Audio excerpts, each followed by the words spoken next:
wait for this to go through. Interesting to see what the delay is. Oh, there we go. I'm up. Hurrah!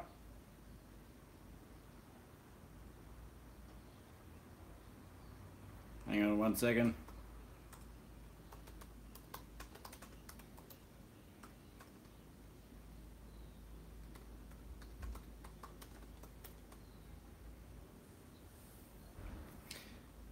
Hey, you doing, guys?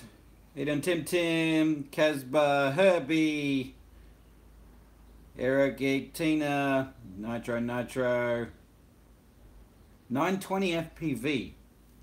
Interesting name. TNT FPV, thanks, man. Hope you enjoying the hope you enjoy the frame. It's that quad snob. I should change it. Quad Snub FPV. That'd be a good one.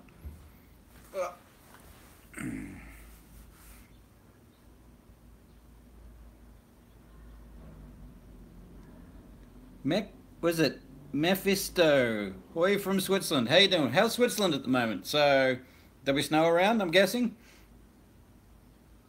Go pull Chapu from his hole and do some vids. I intend on going and visiting Carlos while I'm here in LA.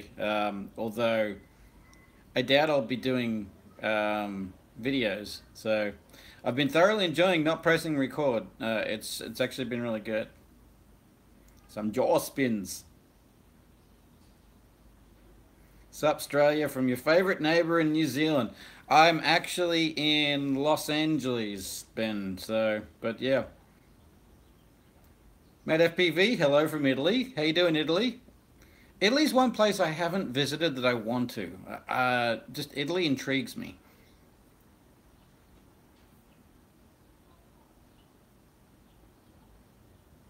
I still put the GoPro on there because I want the quad to fly the same. I just don't press record. Just finished Kissed Reverb Hype Trains. Love it. Good to hear Josh Scott. No, sorry, Todd Scott. I said Josh Scott. I'm in a flight test remembrance mood. Community here is quite big. And hopefully good people.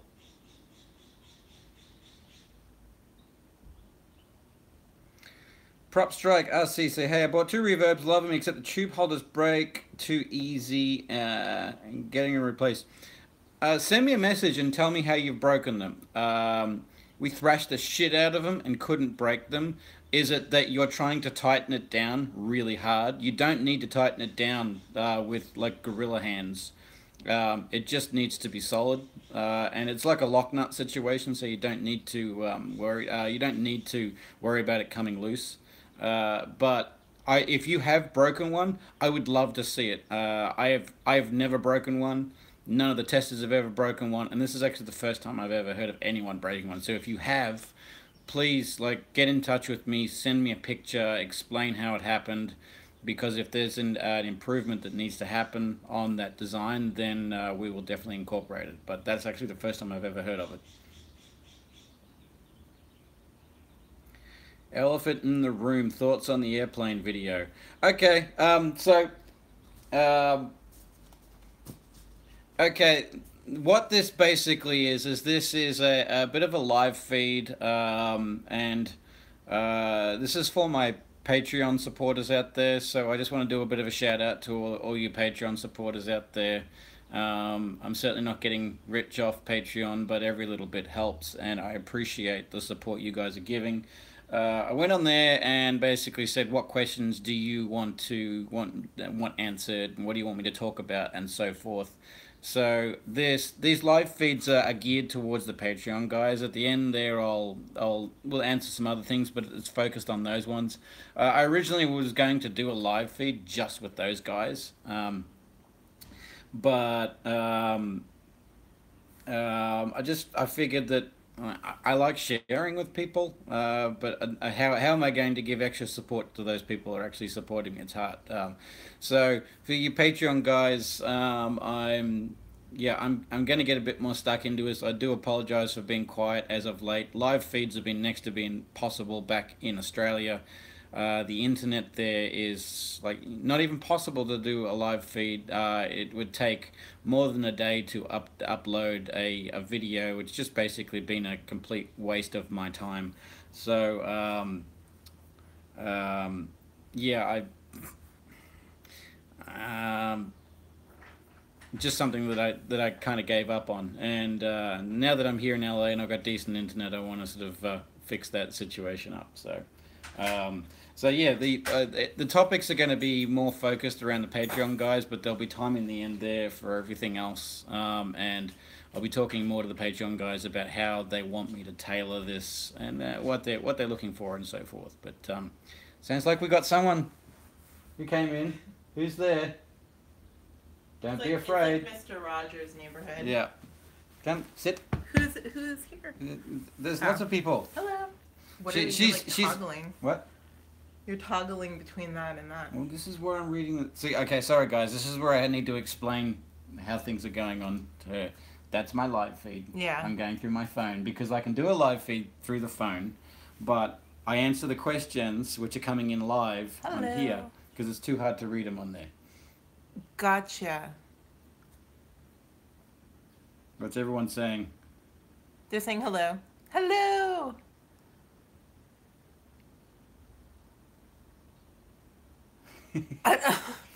See, it gets hard to keep hard. up. It's not natural. That's what I do. We're friends on we are friends on Facebook. Yeah.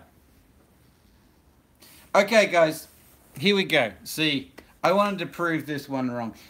This one here has actually got a Patreon page, and she's got one Patreon person. With Jeff. Is he on there? Jeff, what's Jeff Jeff Duke. Who? Jeff Duke. Thank you, Jeff. Jeff Duke has been a very, very loyal supporter of Kathleen. And I said, if I put you on a live feed, I bet you I can get you like at least one more Patreon, even if it's just $1. And $1. Yeah, and she actually like no. Yeah, she was like she puts up photos and lots of stuff, and she was actually uploading stuff this morning. So if you want to make me feel real good, even if it's just a pity dollar for a month, I'm happy with that. Just so I can win the bet. Go over there and become a Patreon supporter of this one, just so that she feels a little bit better. She's like, look how many you got. Why can't I have some? So what's your Patreon? You're so greedy. I think it's under my blog, which is Sex, Love, and Drones. So there you go. That's the what more would you want? What more? There we go. That's the three best things. That's my shameless plug for the day. I'm not going to go out and plug manufacturers, but I'll plug my girlfriend. I'm paying for the internet, so you guys are enjoying. That's a good point. The live feed is only happening through her internet. So yeah, if you want this to continue, pay her. Otherwise, the internet gets cut off. Sex, Love, and Drones. Is that the life, eh? Yep. Hey Chad, you look great today, full of energy. Thanks. I got a good sleep. I've had a really bad back for the last 2 weeks, and it's not been fun. Like I couldn't sleep much at all, and the last 2 nights my back has been getting a lot better. So I've been actually sleeping, which has been an improvement. Or the drugs. I can't afford the drugs. Yeah, I've been taking ibuprofen. I hardly ever take any kind of drugs for when I'm sick. So you know when it's serious. You know it's bad. Okay, so I'm going to go and put these comments off to one side. You guys continue chatting, and I'll see it in the screen there. But I'm going to go through some of these Patreon questions and so forth, and I'm going to answer them and some of the topics. And I might not do all of them, so we can sort of like, I've got more stuff to talk about later on, but I'll go through this. And all you Patreon guys, I'd love to get some feedback from you about how I can improve or change and so forth with these live feeds. It's not only live feeds, but like how-tos on sort of stuff. Like there's, for example, how to put custom audio files on your KISS 32 amps. I can do that. I'll talk about this later on, but the Foxy Monster, I've got to do some custom settings on that, so more than happy to share that with you guys when I get that all sorted. This is not the Fox Monster. Did I say Monster? The Predator. Right here. Yeah, the Predator. I just blocked you. She doesn't listen to me, but that's okay. There we go. Put you in the middle. Yeah, so I'm going to get through some of these questions to answer for these guys, and then we'll get on to you. There's a topic conversation. The interesting one, like if you guys want drama and all that sort of shit, and opinionated opinions and blah blah blah and rants. Someone asked about the airplane video. I'll talk about that in a second. So who's this? This is Letch FPV asked. Are you going to show us a how to build a van video? No, because that's not me. On a serious note, is Rotor Riot going to sell your Reverb frame? Yes, they are, and it's already in stock. I know you asked this question a while back. Rotor Riot does have it in stock, but Impulse RC has been working extremely hard to get resellers all around the world, including in America now. So there are many places that you can get the Reverb frame or any Impulse RC product, not just Rotor Riot. So, for example, Pyroflip is a big one, Heli Nation, are two that come to mind, as well as Rotor Riot over in America that you can get it. But now we've got resellers in England, in Europe, and any other places in Australia. So you don't need to get directly from Impulse RC. You can get something a little bit more local. But hey, if you want to go direct through Impulse RC and deal with Will and all those sort of guys, please be my guest. Yeah. As a low-level skill pilot, would the KISS V2 have any advantage over the V1 for me? Just finished a build with the V1. There is a noticeable difference for me between V1 and V2 and using the ESCs, to the point that I've removed all of the V1 stuff off my quads and I only use V2 now. The V2 is expensive compared to the V1.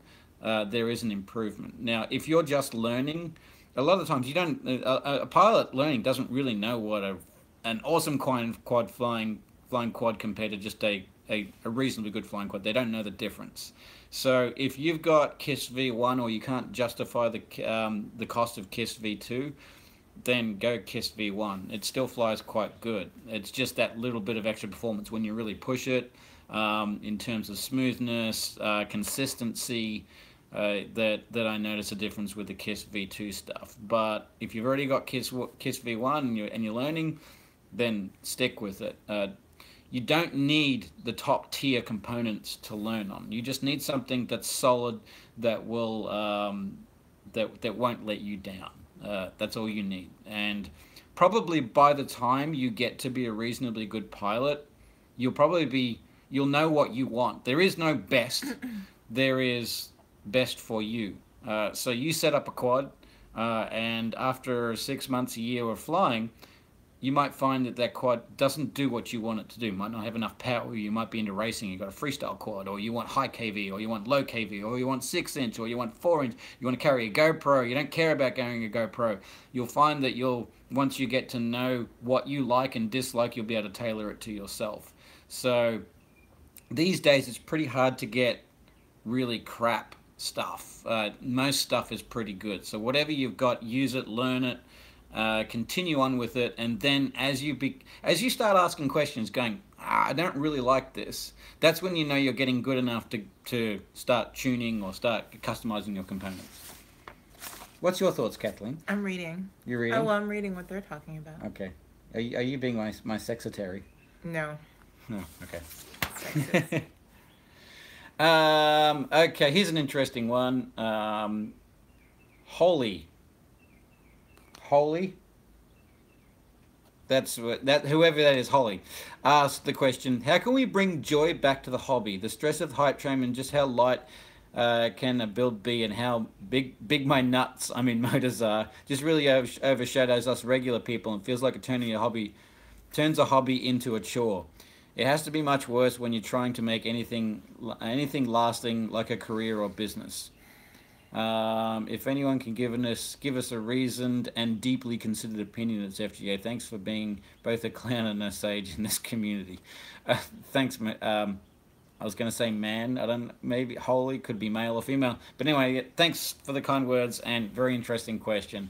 How can we bring joy back to the hobby? By calming the fuck down and stop taking shit so seriously. what I see in this hobby, it's starting to take a turn for the better now. Was there were so many people in this hobby because it was going to be their savior and their way of getting out of a depressed life or becoming extremely rich or successful or all that sort of stuff. And it was never going to be the case. This is a hobby, and some people can make a living out of it. It's not going to be a lot, but you make a living. There's so many people out there, I think, that expected that, got into the hobby, threw everything in, and then got the shits because their dreams weren't being met. And in all the meantime, there's all these other people seeing these dreams of making it big, and they want to make it big, and then that people are just that they're not dreams are not getting there, and everyone's sort of like going for that next 1%, like trying to make it 1 gram lighter or 1 gram better, and it's this big dick measuring contest and so forth. We've just got to remove that. And to a certain stage, I think a lot of people have really got the shits with that. The hobby people have gotten over that. People have got over the hype. They've got over the brand loyalty, and basically one creating lynch mobs because one person likes Beta Flight, one person likes Kiss. It's just stupid. I think we've calmed down from that, and I think a lot of the hate that's out there now is just it's the byproduct of that that's slowly dying down. The other thing that I think that is killing this hobby is all this arguing about regulations and getting stuck into people for doing the wrong thing. We everywhere around the world we have government organizations and regulators to get people in trouble if they're doing something wrong or they're doing something illegal. If you go and tell someone that they're an idiot because that's what they did online, and very few cases when someone posts a video and someone doesn't agree, very few cases is it a politically correct, oh, maybe you shouldn't have done this. It's usually, oh, you're a fuckhead and you're ruining the hobby. When someone says that to me, my response is, fuck you when I go out and make another video twice as bad. We're flying toys. We couldn't ruin the hobby if we tried. We've been trying to ruin the hobby for years. Trappy started it. We still haven't ruined the hobby. So you want to know where the problem is with all that? It's within. Here is the problem. We can blame all these outside sources. We're the ones that are starting the arguments. We're the ones that are bitching about things. We're the ones that are crying about regulations and so forth. And it's all within. We are our own worst enemy, and we're the ones that are causing all of these problems. So if we want to know how we can bring joy back to the hobby, first of all, we need to take a long, hard look at ourselves. Everyone.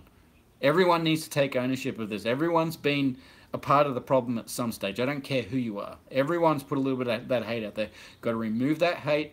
You know what we need to do? The best way to do that? Get the fuck off social media, go out to a park and meet people face to face and go and fly. Because that's where the real fun is. You don't see the arguments there. You see people laughing and having fun. That's how you get the joy back to the hobby. So, thanks for that question, Holly. Holy? Yeah, holy. Like holy moly. Yeah, holy.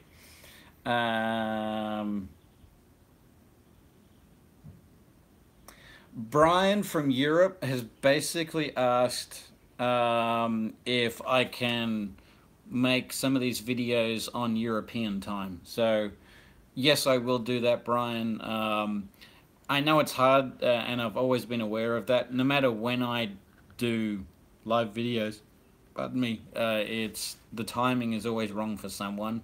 So I've kind of got to try and cater for most of the people, and I think everyone will agree most of the audience is here in America. So that's when I generally tend to make these videos, so that it's sort of like either during the day. When I'm in Australia, I like to time it so that it's early evening on the East Coast and late evening on the West Coast for America, because that's where most of the people are up that I can talk to. I don't care about views, but it's just getting in contact and conversing with people like we are doing here.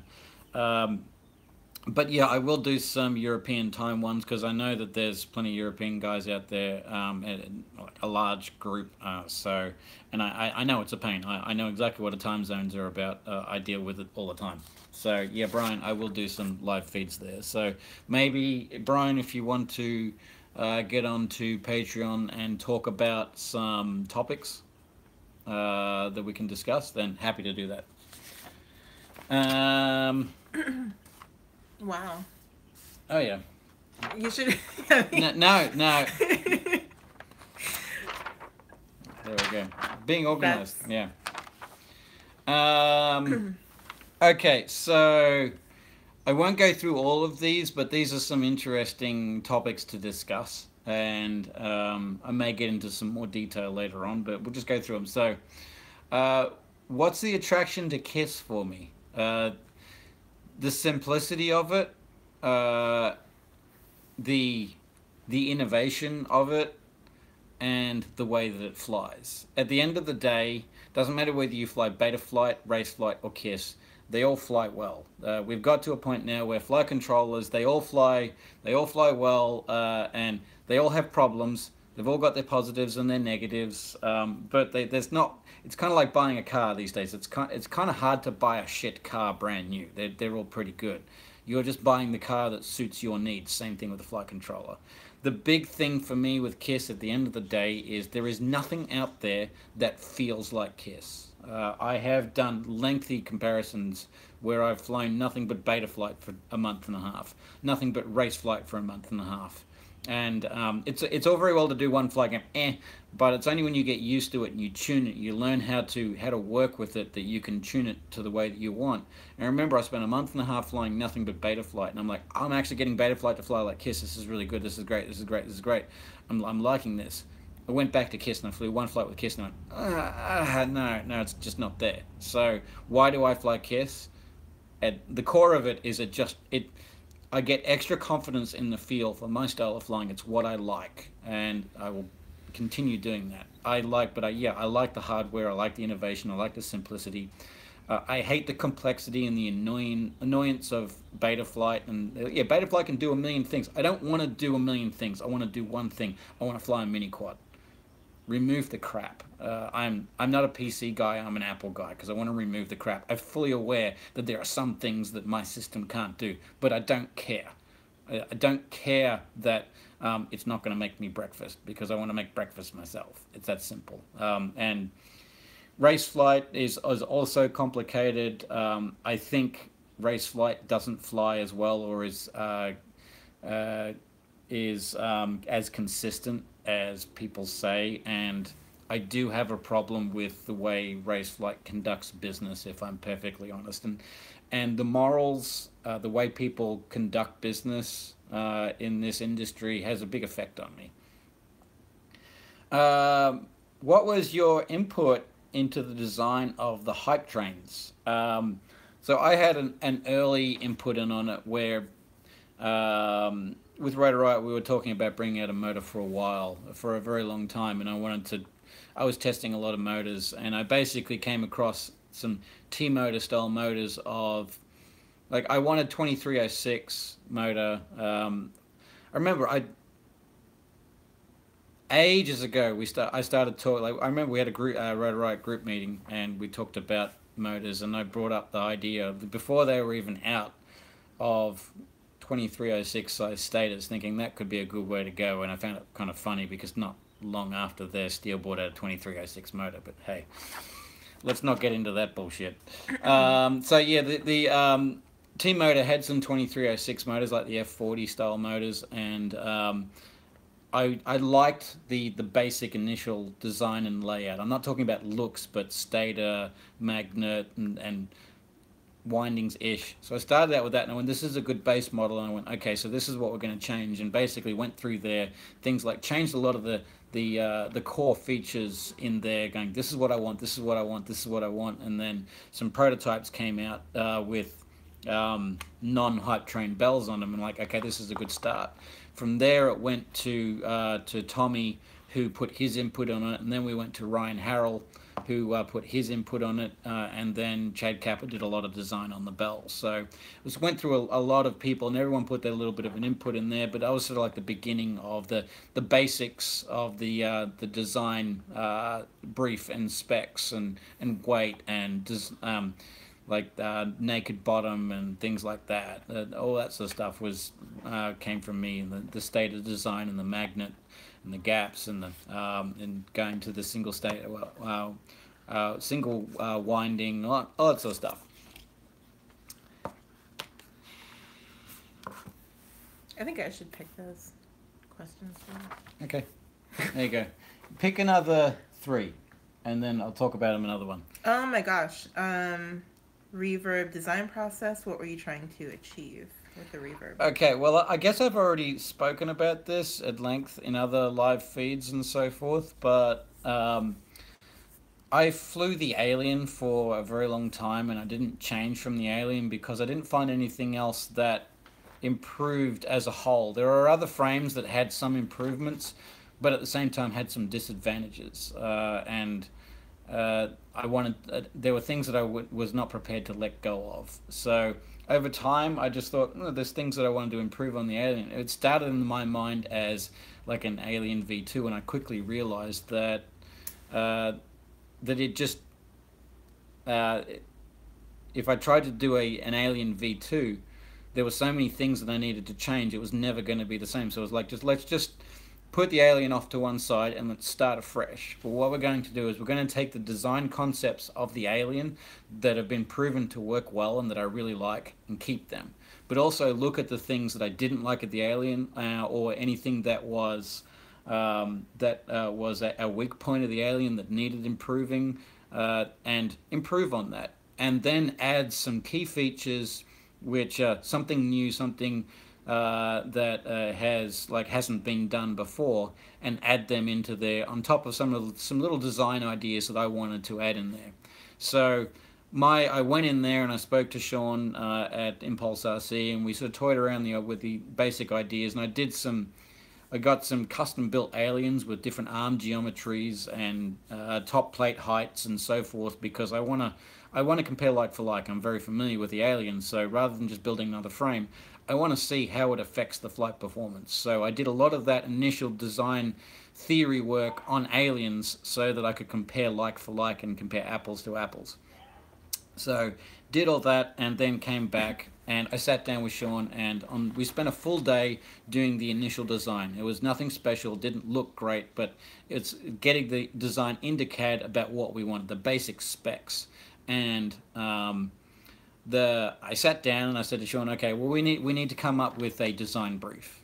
And the design brief, after about 20 minutes of talking, was lighter, simpler, stronger, stiffer, cheaper. So I wanted it to be lighter. The Aliens, everyone goes, the Alien's really, really heavy. It's not. It's 100, when you build it like most people build it, it's 130 grams. And most of the other quads out there that are supposed to be light, like the QAVR, which is touted as 99 grams, it's 115 grams. The Chameleon V2 is 128 grams. The Stingy is 124 grams when you're weighing him in the same way. So the Alien was never heavy. All those remarks is just marketing bullshit from other companies trying to make themselves look better. But I knew we could make it lighter because there's a lot of unnecessary materials on there. So I wanted to make it lighter. I knew there were ways that we could make it stiffer by using the split bottom plate. Stronger, so there are plenty of areas, like the Alien's a bit of a tank, but there are areas like on the bottom plate that were a weak point, and on the top plate, so I wanted to fix that. So I wanted to keep the strength that the Alien had, but build on that in other areas. And cheaper. That was my biggest thing that I said to Sean. I said, we need to make this cheaper. Doesn't matter what we say, the customer has spoken about what they consider to be a reasonable price to pay, and I came up with the conclusion that it needed to be under $100 because that was where they wanted. But I wanted to go further than that. How can we make it cheaper? How can we go, you know what, we're fucking listening to you, we're going to make it cheaper. And I remember I said to Sean, I said, around the $80 mark is where we'd like it to be. And I wasn't even sure if we could make that, but when it came out to be, we did all the pricing, it came out to be $82. I was actually really surprised. I did a little bit of a happy dance going, yeah, Sean, we actually did it. So that was an interesting challenge. So to bring that down to a reasonable price without removing QC, without removing quality of components that you use, just being very careful. So I mean, the simple thing that we did was we removed the alloy hardware, which yes is lighter, but it's also extremely expensive. The good quality alloy hardware, and you need to use good quality alloy hardware, otherwise it's just going to, it's like cheese. That is the same price for Impulse RC to purchase as the carbon in a kit. So there's a noticeable decrease in price when you do that. Yes, it's an increase in weight, but if you design the frame in a smart way and use engineering knowledge to use the carbon where it's designed to be used and not waste the strength properties of carbon, you can bring the weight of the frame down enough, which is what we did. We're using steel hardware in a Reverb, which is lighter, which is 8 grams lighter than an Alien running alloy hardware. So yes, there will be an alloy screw pack coming out very shortly. If it's not already out yet, I don't know. I don't think it's out yet for the Reverb, which will bring it down to 110 grams, even more. But the cost is going to be more. So yeah, we brought the price down, and I mean, to be honest, this is where I get really fucking cranky when the cheap asses out there start getting pissed off and say it's too fucking expensive. Look, I've had people go, well, you can't be mean to these guys. I'm going, no, sorry, I don't give a fuck. You have no idea how much time and effort has been put into this, R&D that goes into these types of things, and the work that's gone into bringing that price down to that is fucking hard. I can't make the frame for the price that these Chinese cloners are selling them at. I can't compete with that, and I'm not going to try and compete with that. What I can do is work hard to bring the price down to a reasonable level so that the people who do appreciate what we're doing will be thankful, and some of those people who can't justify the higher cost will now come across and go, well, look, for a little bit extra I can get the original. For the cheapskates out there that think clones are great and the innovators are ripping everyone off, I can't change your mind, and I don't intend to. I'm going to lump you into a box of simpleton assholes who don't have any interest in forwarding the hobby. Yes, I'm seeing her face there, but at the end of the day, I don't fucking care. You are what's wrong with the hobby. So get in your box, have your fun. The rest of us want to forward this hobby. So, yeah. Can I make a comment about that? Go for it. Okay, because I saw someone here is very pro clone and all that. Okay, they're cool. saying that they can't afford if you're very pro clone, like I understand if you can't afford things. I didn't see your comment, so I apologize if this is misdirected. But if you're the kind of person that says "fuck you," the people like me are just ripping people off, please leave the stream. I've got no more time for guys like you. I don't care. If you can't afford to buy $100 or $120 frame, don't buy it. You don't have to buy it. There are heaps of cheap original design frames out there for around the $40 to $50 mark. Go and buy them. Don't have a problem with that. But don't bring this bullshit argument as to, I can't afford that, so I'm going to buy a clone. I don't buy that. You're fucking up the hobby. And if you do that, here's the perfect example that I put on a chat group the other night. Oh, I can't afford to buy a clone because I can't afford to buy a name brand frame because I'm poor. So I'm going to buy a clone. That's okay. Here's my way of looking at it. You're sitting there slaving all fucking day at work where you work. I walk in and I take about 1/3 of your pay and I walk out because I fucking can. And you go, hey, why did you take my money? I said, because I'm poor. That's how the fuck you make me feel. When I see someone, like, I don't have a problem. There's people out there, they buy clones, not a problem.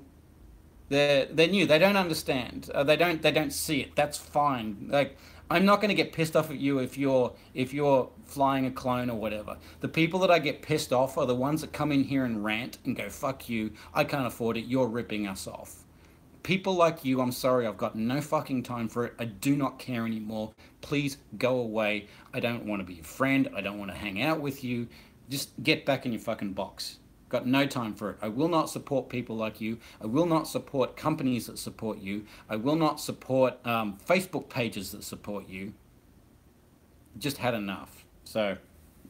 Well, I mean, I just want to say, because I think, I started a couple years ago, and I don't have a lot of money either. I really do. I work for a nonprofit is my regular job. I have a family. I struggle like I think a lot of, the average people in America struggle, to pay for things. And when I started, I did, I'm very lucky where I get a lot of, things given to me just through the blog and things like that. But there are things where, like, when I started, I had a frame. It took 5 months to get it built, because I had to get different parts for it. I had one battery because that's all that I could afford. And I would just kind of keep charging that. I was flying line of sight because I couldn't afford the goggles and everything to make it, FPV. I think right now I have like 4 working batteries. Yeah. Like, and I think that, I get the whole, and I know when Chad says it and you're thinking like, oh, you get all your stuff for free and whatnot, and he does get some stuff for free. Here's the problem. Here's the fucking thing. I do get some stuff for free, but I also pay for a lot of stuff as well. It's half and half. I could get a lot more for free, but for moral reasons I don't. Now, all those people that go, what the fuck would you know? You're out of touch because you get free for shit. No, I'm not out of touch, because when I started this hobby, no one knew about me, no one gave a shit about me. But not only that, we didn't have all this cheap Chinese stuff. We actually paid decent amount. You're paying like $6 for 2 props, and they were glass nylon props, and they exploded the first time they even looked at a tree. I was paying $300 a month just on props. Motors were $50 each, and there were only 2 different types of motors out there. The blackout frame was $150. I could sit there and bitch and complain I couldn't afford it. At the time, 2 kids, a partner that didn't work. I was on a low wage. I couldn't afford it. You know what I did was I fucking well saved. When I got into this hobby, I wanted to get in for FPV. I couldn't afford goggles. I didn't get online and go, oh, Fat Shark's ripping people off. You guys are all bastards. I want this now. You know what I did? I got what I could afford, and I went out and I flew line of sight for 4 months. And eventually, I found a guy that was selling a set of base SD goggles for $150, and I bought them. And I flew base SD goggles with a homemade receiver station, base station, on a tripod for a year. That's how I fly. That's how I flew. All this bullshit of I can't afford. Welcome to life. Sometimes you can't afford it. It's called taking your time. It's called saving up, and it's doing it when you can do it. I see these people, they go, I can't afford name brand stuff, I can only get clones. And you go and have a look at them, and they've got 6 clone quads all running at the same time. You're like, why have you got 6 of them? They say, because they keep on running into stuff. Like, what the fuck do you expect? What do you, yeah, shit's going to break. You fly something at 80 miles an hour into a concrete wall, it's going to break. If you can't afford it, stop doing that. Don't go and fly in bandos all the time. Back off a little bit more. This whole I can't afford it thing, I'm sorry, is bullshit. Because it is, you choose not to afford it. There's very few people out there that cannot afford it. There are people that choose not to afford it. Like Kathleen says, she doesn't have much money. I look at how much coffee she drinks. I could stop drinking coffee. She drinks coffee. She buys clothes, like not expensive clothes, but she likes to buy clothes. If she really wanted to get into FPV, stop drinking all the coffee, stop buying all the clothes, and she could go out and she could buy a whole heap of quads. But coffee and clothes and other things are more important to her, so she chooses that over quads. Well, it's a balance. Yeah, it's exactly, but it's not. Let's just talk about life balance. But it's not a problem. If you wanted to commit, right, like then you can look at different things in your life, and I think people always want to buy the brand new thing, and people like the Rotor Riot guys when I'm hanging out with them and they're talking about it, and some of them have the same stuff for like over a year, like, and they don't want to change it because they don't want to mess up their build and they don't want to deal with new builds. And then I see people all the time. They're like, I'm getting the new this and I'm getting the new that and I'm getting the new. So I need the whole Everyone new gets setup. caught And up it's on like, this well, on this stupid you fucking know. hype train. I'm gonna get the new motors. What do you think of the new motors? They're like 99% almost exactly the same as the motors you have, except they're painted gold or they've got a different spoke pattern on the top there. Stop getting caught up in the hype and stick with what you've got. So yeah, it's just annoying because at the end of the day, whether you like it or not, at the end of the day, if you're this big clone supporter, what you're doing is you're not putting the money back in the pockets of the people who innovate in this hobby. If you really want to stop innovation, go ahead and do it. And I'm watching it happen. I'm watching all of the innovators going, you know what? Fuck this. Like, I'm not doing it to get rich, but I just want something back. I'm watching people like Boris B, Mr. Betaflight, not give a shit anymore because he's put years of work into Betaflight and has received fuck all back from it. At some point in time you go, why am I doing this? I watched Dominic Clifton, Mr. Clean Flight. You wouldn't even have Betaflight if it wasn't for Dominic Clifton. The only way he could make money is by bringing his own SP racing boards out there. He bought out some boards, and you know what? The fucking Chinese cloners came in and totally destroyed his business. And he went, I'm done. I can't do this anymore. You want to support this? Great. But you're dooming the innovators because people get sick and tired of doing shit for free. No, we don't want to be millionaires. But we need something out of this. And if it means that it adds $1 or $2 onto a product, so fucking what? Don't buy a coffee tomorrow. Look, I'm probably going to have so many comments in there once again of people going, fuck you, you're being mean. I'm over it. I don't fucking care anymore. I am seriously don't fucking care. God, fuck you. No, he just needs to get booted. Yeah. That's easy enough. People in here? Oh yeah. That guy's getting booted. Tell me who. Well, God, I'm sorry. Yeah, he needs to get banned. Banned for life. Yeah. By God. And I see people making comments like, you can't tell me what to do with my money. No, I can't tell you what to do with money. And I never expect to tell you what to do with your money. But here's the thing. If you promote the cloning shit, you are not helping people like me and everyone else. So I can't tell you what to do, but what I will say is go fuck your hat. And your response is, oh, you can't say that to me. I'll never support you. My reply is, you never fucking supported me in the first place because you buy clones. So I don't care if I make enemies of you guys. If you like that shit, fuck off. Please. I'm so over it. I cannot deal with it anymore. I cannot believe some of the asshole comments that I see of people putting on Tommy's video who never said anything bad about anyone. I watched this guy for 1.5 years design that quad of his, the Remix, which is a really good quad, and it suits him really well. And there's people out there going, fuck you, I'm going to go and buy the clone. No, fuck you. Seriously. I'm over that shit. I will not deal with it anymore. I can't make you change your mind. I'm not trying to make you change your mind. I'm just telling you that you're the fucking scum of the earth. That's simple. Now, write all the negative comments and we can go from there. So, right. I think I'm done with that. Next one. I don't know if you talked about this, but do you want to talk about Rotor Riot? What's the question? People ask me. They want to know... it seems like they want to know... They said Rotor Riot and Chad Nowak. What are you doing next? So I think they kind of want to know what's going on. People ask me all the time what's going on with you and Rotor Riot. And I tell them I don't know.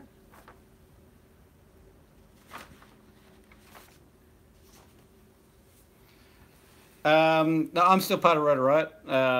Nothing has changed there. It comes down to having time to actually do episodes. It's that simple. So the big problem with me being in Australia is I'm a long way away.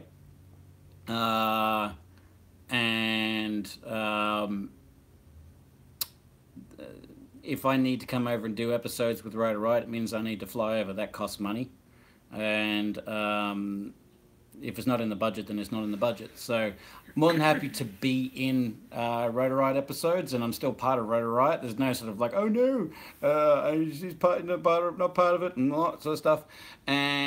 But still there, just actually got to go and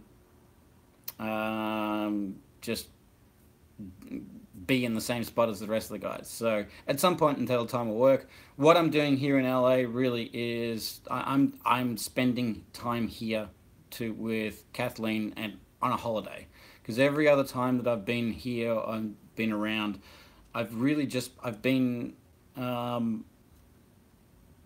working. So it's nice to sit down and just relax and enjoy time. And not be going, I don't have to go out and fly quads and be filmed by that every single day. So, yeah, that's what I'm doing. One more question? Oh, do you want one more? Oh, I don't know, was that 3? That was 3. We're going to take a moment to let everyone just chill. Well, I don't care. There's a lot of people. Look, I don't fucking care. Bring the fucking hate. Bring it. I don't fucking care. If you're that passionate about clones, go and sit in the corner and suck on your boyfriend's cock. I'm so fucking over all of this bullshit. You want to kill the hobby? Go ahead and kill the hobby. I'm fucking over it. This is why I don't go into those groups anymore. You guys have no fucking idea. You're entitled little pieces of shit, and you need to go and sit back in your fucking box. Have fun.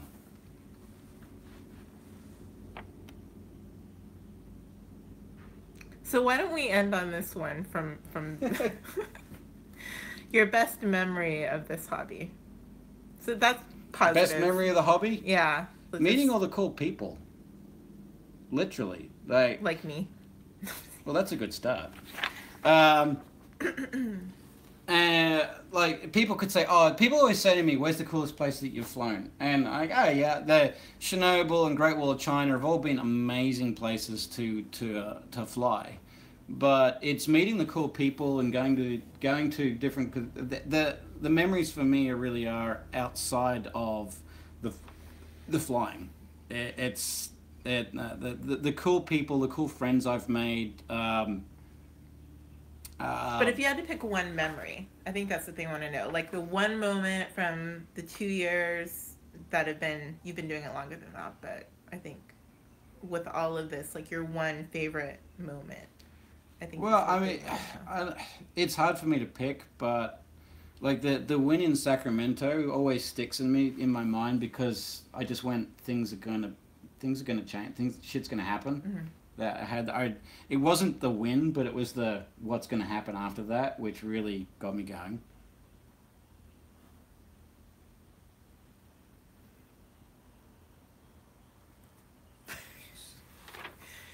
Wait, so how do you kick people out? Let's talk about how do you kick people out of here. No. This guy. Bring all the hate. This guy. Bring all the hate. Bring it. Come on, bring it. You can't fucking hurt me. You can't fucking hurt me. Go on, bring it all. I love it. I'm more of a kicker out person. Yeah. Yeah, she deletes and blocks every time the trolls come around. I'm just like, I love it because you know you're doing something right when you piss off the trolls. That's what I fucking love. You're making his day. Yeah, and I don't care if I piss you guys off, because you guys have never supported anyone decent in the first place. So there you go. Continue on with it, guys. Are there more pages of questions? No, that's it. That's kind of it for those ones. Wow. All right. So let's go through and have a look at any like basic questions, guys. Chuck them in the comments, and happy to answer them. I'm sure China's a lovely country, so we won't. Matthew Hager said, "Would you rather people not fly if they can only afford clones? Please answer." Matthew, I've answered this question a number of times. There are literally hundreds of extremely good products out there which are not clones. The whole thing, argument of I have to buy clones to fly, is completely flawed and bullshit. Get on the internet and Google. It's very, very simple. It's that simple. You don't have to fly clones to be able to afford to fly. Now, what do you define as a clone? That this is the difference, and I think some people are getting pissed off about that. What I consider a clone is something like Tommy's remix clone or my Reverb clone. That's a fucking clone. Or say the Martian 1 and the Martian 2. They're a clone. That's not helping anyone. But lower priced items. Just because it's cheap doesn't make it a clone. Yeah. So something that's genuinely made that's not a complete copy of something else. Michael Horace said, how do you distinguish between a clone frame and an inspired frame? Like a clone frame is something that's so fucking close it's not funny. Like the Martian 1 or 2, the Reverb copy, the remix copy, the QAV copy, like all those little ones, like the stuff that comes out of Banggood, which is just the one that, like, there's literally nothing changed there. What they've done is they've scanned it and they've made the arm slightly a different shape. That's a clone. There's nothing there. Now, inspired, that's how you innovate on top of other things. Like, what you could necessarily say is every frame that's come out that looks like a freestyle frame that has the interconnecting arms is inspired by the Alien, because the Alien was the first one to come out with that. That's not cloning. That's using something that's a good idea. Now people can argue whether or not that's okay. I don't really care, but it's not a clone.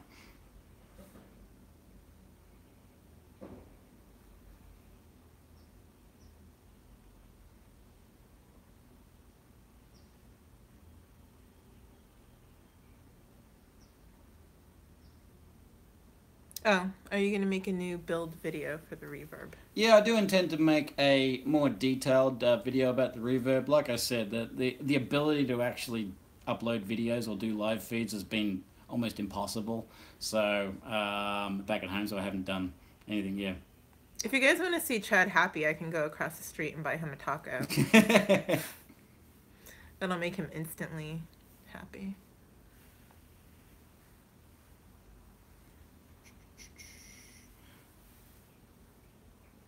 Chad, what happened to E4 Motors? Business and Aussie guy closed. Guy called Nick. I'm after replacement motors live stream. I don't know. I haven't really followed the progress of E4 Motors. Maybe Nick just decided that he just couldn't be bothered anymore. I didn't even know he was closed up or not. I wasn't sure about that. Will the Alien PDB fit into the Reverb? I'm guessing you're talking about the Steel PDB. Okay, Sean PDB. People have put it in there. I think it does require some modification, but it will fit in there. It looks ugly as fuck. It kind of doesn't really fit all that well, but it does fit. I'm hoping very soon the Reverb the new PDB for the Reverb will be out very soon. I know they're testing the latest revision of it. They had to put a new processor on there for more memory so that they didn't run out of memory. But it does fit, but it does require some hacking to get in there. Hi, Siggy. So when will you, Stu, Trev, and the Bitmarters and Onigiri start the Australian Rotor Riot together? I mean, there used to be an Australian and American Top Gear. Well, Noelle and Kevin are no longer in Australia. I think they're in Thailand at the moment. They're doing a bit of a world tour, so they're not around. The big problem is Stu and Trev, they're Sydney. I think I'm pretty sure that they're around the Sydney area.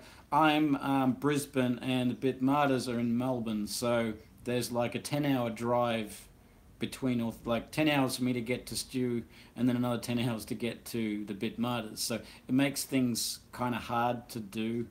If we were close and we're doing it for fun, great. But yeah, the travel is always the expensive part of doing these things. So yeah, I'm sure we'll get together. I really want to go down and visit Stu, but being able to justify the plane trip's the hard part. I think somebody keeps asking a question. I'm not going to tell you what the question is. I'm just going to answer this one so that he doesn't have to keep posting it. But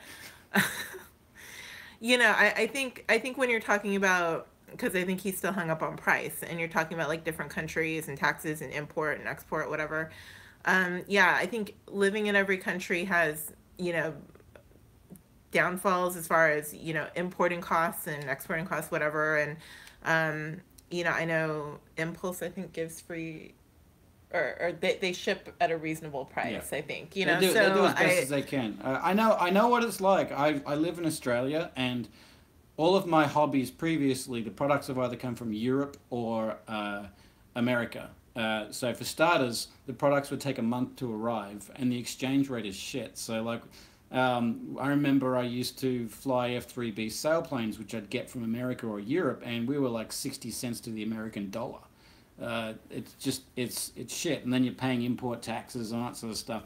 It's I understand that, but there's not much that can be done about that. I don't know what to do. I experience it as well. I feel for you, but everyone goes through it.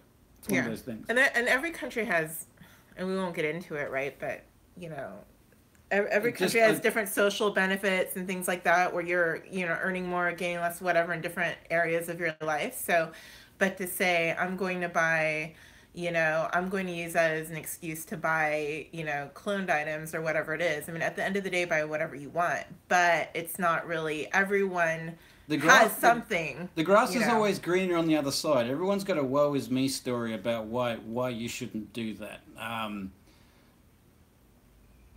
I look at it as just get some responsibility and spend some extra time saving up. I want to buy a Ferrari tomorrow. I can't. Welcome to life. If I really wanted to buy a Ferrari, I could have bought one by now. If I didn't spend shit on model aircraft, on full scale gliders, on other cars, on the FPV, and all this sort of stuff, I could have bought one by now. You want something, you justify it, and you work towards it. Hey Chad, sorry to keep asking, but very curious. Are you trained as an aircraft mechanic? Is that your day job? No, I've never been. Back in Australia, I don't know what it's called in America, it's called a lamey, is the technical term for an aircraft mechanic back there. Not in powered aircraft, in the gliding side of things. I've most of these certificates have lapsed, so I'd have to renew them. But I have been certified in doing annual inspections and regular maintenance and some basic repairs, and also working on some engine systems for motor gliders. And I did a lot of that, and I can't remember, I think it was like 2 or 3 years, I was the regional technical officer for airworthiness for my state for gliding. So I was an unpaid CASA employee looking after airworthiness. So I was the guy that would go and audit clubs and look at aircraft airworthiness. I had the ability to ground aircraft if I felt that people weren't looking after them. And when there were accidents and incidents and so forth, like having an aircraft crash, I'd be the guy out there looking at the wreckage, trying to decipher if it was an airworthiness or a structure problem that caused the aircraft to crash.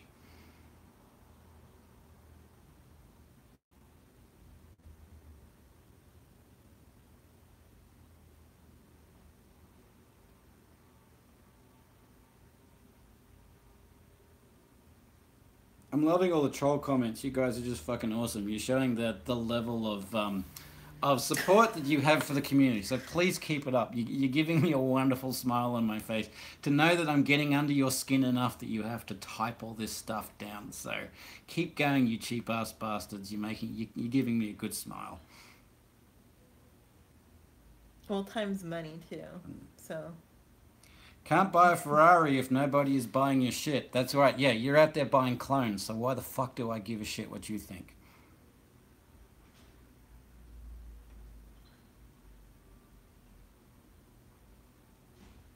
Ooh, I hate it when it does that.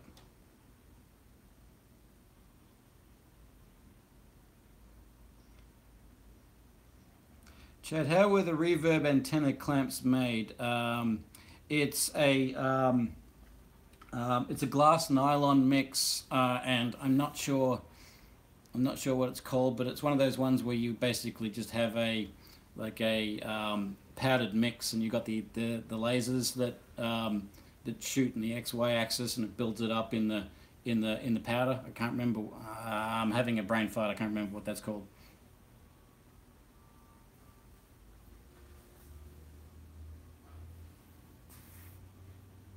Prices need to go below clone prices. That's never going to happen. Like, get back in your box.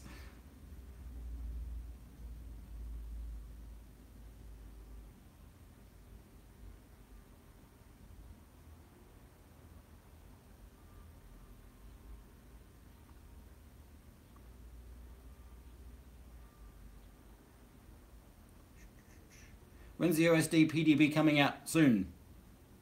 Fat Shark HD2 or HD3, which one do you like better and why? I'm guessing you're talking about the HD V2 and HD V3. The HD3 is the 16:9, and I dislike 16:9. I much prefer 4:3. I want much more of a vertical field of view.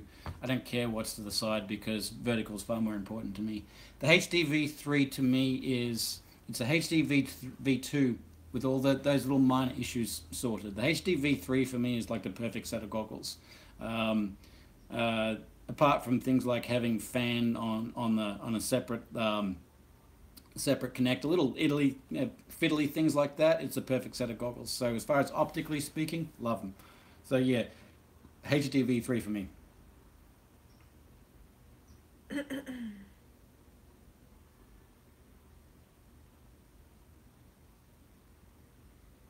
Hey Chad, don't go Mel Gibson on us. Calm down.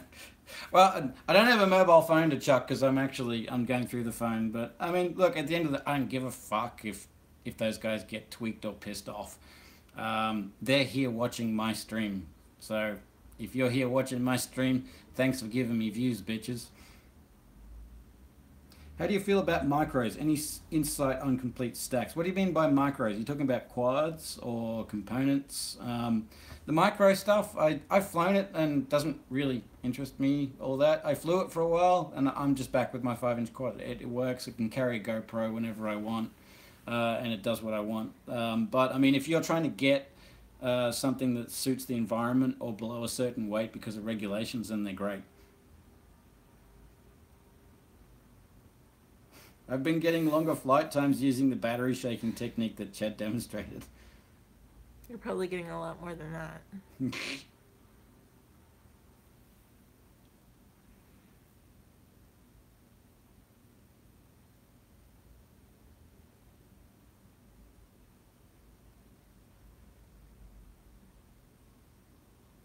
If you were to drop the price of your frames just a little bit more than a clone, you would make a ton of sales. Sure we would. And we'd also be out of business within 3 months because what the clone is charging is less than what we can make it for because the clone stuff is using shitty stuff. They don't have any QC. They don't have to pay for customer support. They don't have to pay for the R&D. That if you think the price of the materials is what it costs alone, then you need to really educate yourself on what it is and how to design and build a frame.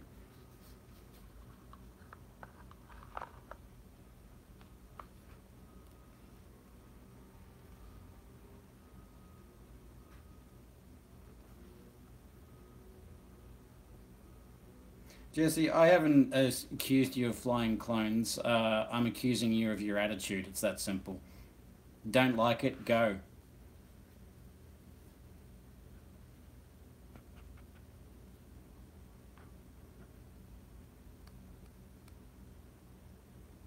At the end of the day, I don't care if you fly clones or not. If you are promoting clones or you're defending clones, I'm gonna say something about you. If you don't like it, fucking leave. It's that simple.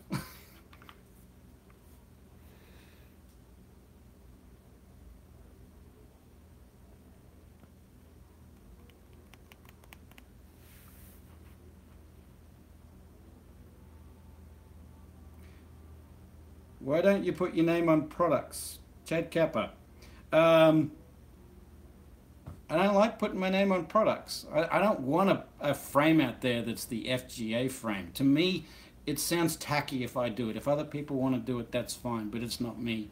On top of that, I don't want to put my name on it because there's no one product. Like you're up yourself if you think you're the only person that's put input into this.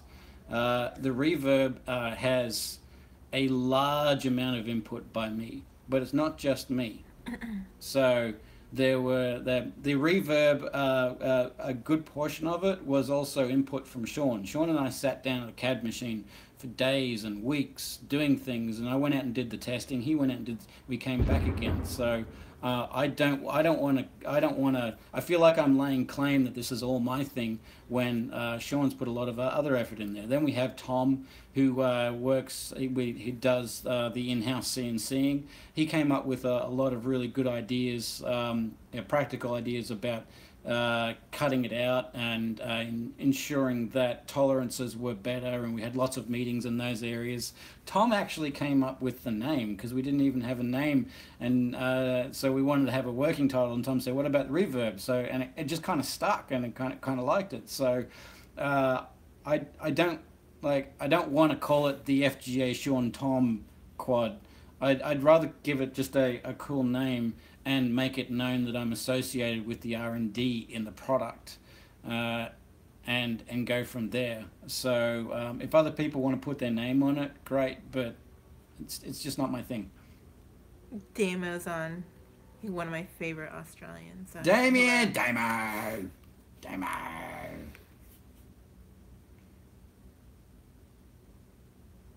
Matt Fallon, I love the HQ V1S best prop I've ever flown. Which one are you flying? I'm really enjoying. I'm flying now the 5 by 4.5 by 3. So I'd been on the 4.3s for a while. I went to the 4.8s, loved them, but didn't like the shorter flight times. Went back to the 4.3. The 4.5 to me is that nice little balance. Although, yeah, so 4.3, 4.5. I'm swinging towards the 4.5 and loving that. That said, I am working with Zong on like a bit of a redesign on that. I'm just waiting for him to get back with some prototypes, and we'll see how things go.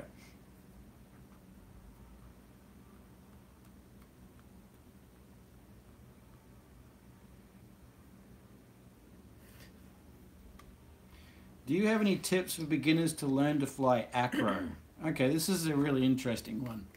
Take your time. There's a lot of people who get into this and they go, I want to go out there and I want to do flips and I want to do so forth. The basic stuff like being in a controlled hover or being in controlled forward flight is sometimes the hardest stuff to master. And you need to learn to crawl before you walk. And that's what I would highly suggest right there is, unfortunately, you've got to learn the boring things before you learn the interesting things. If you try and go and do the interesting things, what you're going to end up is a quad in a tree or a broken arm, and then you're complaining, oh wow, I just got into this hobby and look what happened. I would also highly suggest, a lot of people don't, and you don't have to, but I would highly suggest that you learn line of sight first. It's an important skill that can actually be very rewarding. I love flying line of sight and can be very, very handy. So learn the basics of line of sight. Let it get to a point where you are in controlled flight with it, that you can do some, maybe up to some basic nose in hover, and then you'll find the progression from line of sight to FPV will be actually reasonably quick. Like I said, you don't have to, but I'd highly recommend it. But my main advice would be take your time and just be aware you've got to learn the boring stuff first.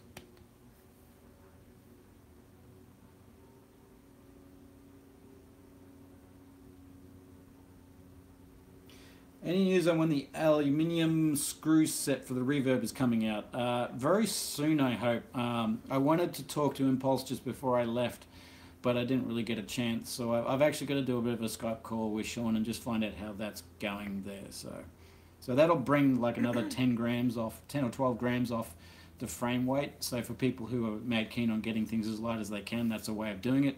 But it's going to be more expensive. It's probably going to be noticeably more expensive because the alloy hardware is not cheap. I should be your translator. Aluminium.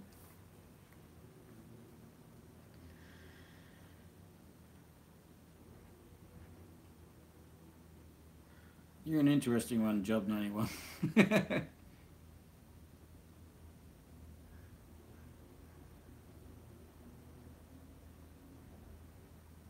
I think you should. Someone said that you should make line of sight videos, and I think I love recording Chad when he's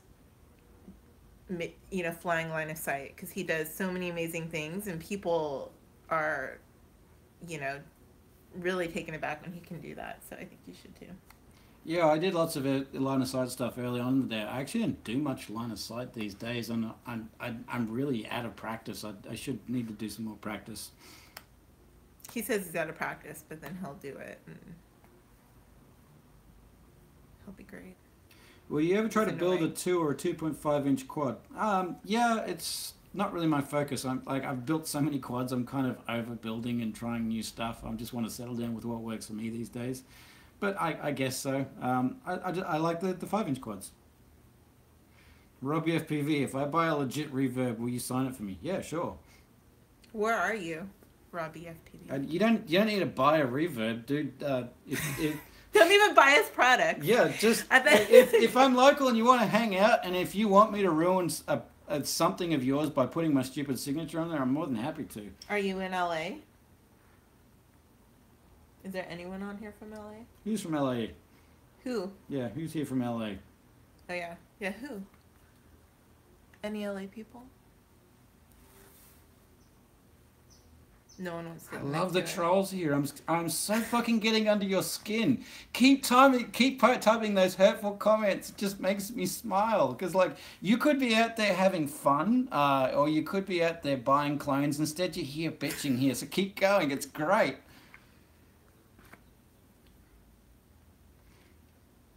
Where's that? Why so mean to my viewers? This is not fun. If you're not having fun, then fucking go. I don't care. I'm just doing shit here, and I'm talking about what is a very, very important topic in this hobby. If you don't like it, go. I'm not expecting it to be. I'm not making money out of this. And the people that I'm being mean to aren't supporting me anyway. I don't care. Do you think Foxy is keeping up with Runcam now? Well, if I'm perfectly honest, I think they're not only keeping up with Runcam, I think they've blown Runcam out of the water with the Predator. I really, really like the Predator. The Predator is my new favorite camera. I don't use CCD cameras anymore. They frustrate me. I use either the Eagle 2 or the Predator, but I think the Predator has got a decent improvement in performance over the Eagle 2. The Eagle 2's got some annoyances which really frustrates me. So I think, yeah.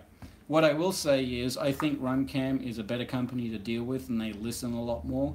So if Foxy, if you're listening, I think you listen to your customers a bit more. There's some things that you can improve on, but the technology you've got here I think is the best camera out there, bar none.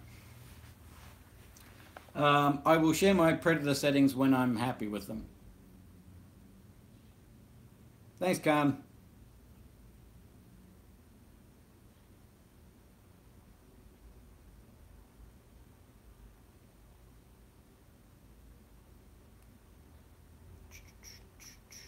Oh, it's so annoying trying to keep up with the chat in here. Would you send me a signed, used, broken prop? You want a broken one? What do you want a broken one? I'll give you a brand new one. Some people like that though. They want to get the. It gets expensive sending all these props out, but I mean, if you catch up with me, I'm more than happy to sign a prop. And I never understood that stuff, why people want you to sign stuff. But hey, if that's what I'm happy to. People want tacos. Which one has the Jello issues, CCD or CMOS? Neither. So there's this fallacy going around that CMOS is shit because it gets Jello. Because everyone's so used to the really crappy old Fat Shark CMOS cameras. They were just really crappy cameras. And they gave CMOS a bad rap. CMOS makes CCD look like shit. And it's the problem is we just haven't had the technology like the money invested into making cameras, because the cameras we use, all they are the CCD cameras are just security cameras, and we've basically stolen that technology because it worked for us. But now that people like RunCam and Foxeer have put a little bit of money in, you're seeing now that we've got rid of jello issues by settings using the correct sensors. The latency is down to the same as the CCD cameras, so there's no reason not to use them now.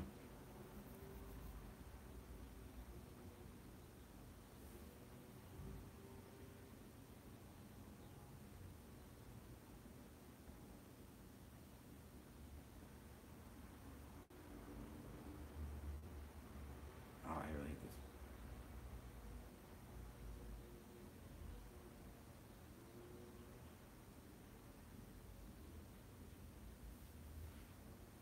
Robbie FPV, I would highly suggest you go out and get a decent CMOS camera. The difference between CCD and CMOS is noticeable. What lens are you using on the Predator? Okay, so this is one thing I want to talk to Foxeer about. I've tried the different lenses. I don't like them. So what I do is I go back to old school. I get a GoPro 2.5mm lens and I stick it on the Predator, and it works great. That's still my favorite, still my go-to. Do you have any tips for removing jello? Are you talking about in your GoPro? If it's in your GoPro, then you can look at how you mount the GoPro. It might be something to do with your frame. It might be bad motors, bad props. It might be the electronics setup on there. You could try using an ND filter to slow down the shutter speed. There's a multitude of things. I would maybe try using a filter on your GoPro. It's the GoPro that won't help it on there. Otherwise, it might be an issue with your frame or your electronics setup or something like that. That said, everyone has jello issues from time to time. The people that say they don't either don't fly in a lot of different locations or are only showing you the good stuff. What do you think about RunCam Split 2? Not really my thing. I've tried it. There's just too many things that it's not my thing. You got increased latency. The camera position is in the wrong position. You've got frame and props in shot, sometimes motors in shot. There's just so many things that are wrong with it. You'd need to redesign everything, and it doesn't really work as advertised to me.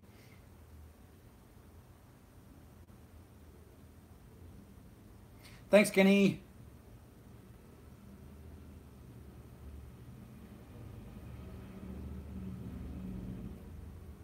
Yeah, I don't think a lot of people realize, but CCD cameras, the sensors for CCD cameras, they stopped making them years ago. So all the CCD sensors that we're using are actually stockpiles. CCD, like no one is progressing technology of CCD anymore.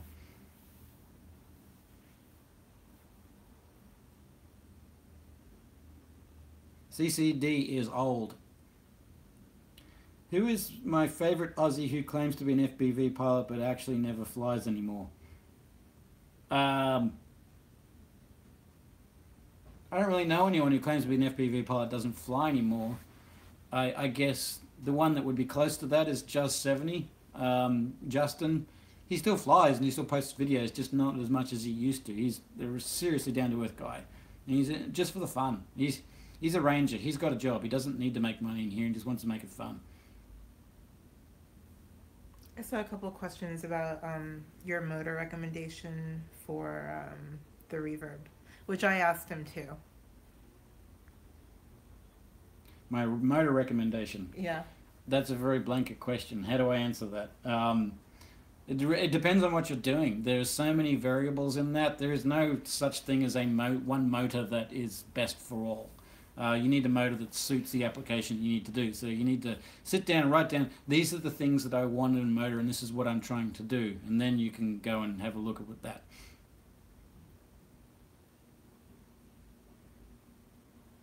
Steele is not part of Rotor Riot anymore. Is he fighting with you because you cannot see motor? I don't know. I don't talk to him anymore. I don't have anything to do with him. I don't watch any of his videos. I'm sure he doesn't watch anything that I do. Um, you probably know more about steel than I do. What do I think about Connex? I've tried it. I don't like it. The technology is not there. I don't believe that we need HD FPV. I don't believe that's the answer. I believe analog has got a lot of life left in it. Um, yeah, it's just not for me. So the default Vortex 250 cam is a better one than the Runcam Swift 2. No, I don't. Well, it depends on what they've changed. I haven't looked at a Vortex 250 recently, whether they changed it. I didn't like the cam that was on there. It wasn't really my favorite. It's close. Uses the same sensor, but it still had some issues.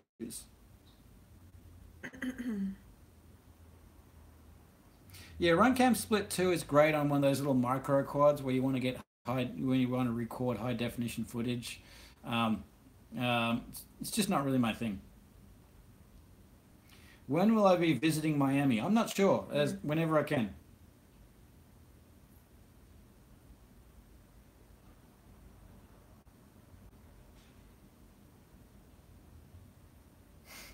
Can you say IFPV and I have an opinion? There we go. I just said it. You should say it like more committed because he's been asking for a long time. IFPV and I have opinion. There we go. Hello from Argentina. How you doing, Argentina? When you set your PID, does your TPA set to 0 or leave it at 0.1? I've actually got my TPA set at 0 at the moment. FR Sky RXSR any good? Also, TBS Crossfire, is it worth buying? So RXSR, tried it, didn't like it, don't like the antenna length. There's a lot of things I don't know there. I still use the Humble X4R and the old school one. The old school one that still had the UFL connectors on there and the thick antenna wires at the correct length. I bought a whole heap of them. They're still going strong. Yes, they're a little bit bigger, but what I do is I decase them. I remove the pins and I remove the plug on the side, and it's quite flat. I don't need it to be micro sized because I fly freestyle quads that have a bit of room in there, so it's not a problem, and it just works. They don't fail on me. They work as advertised.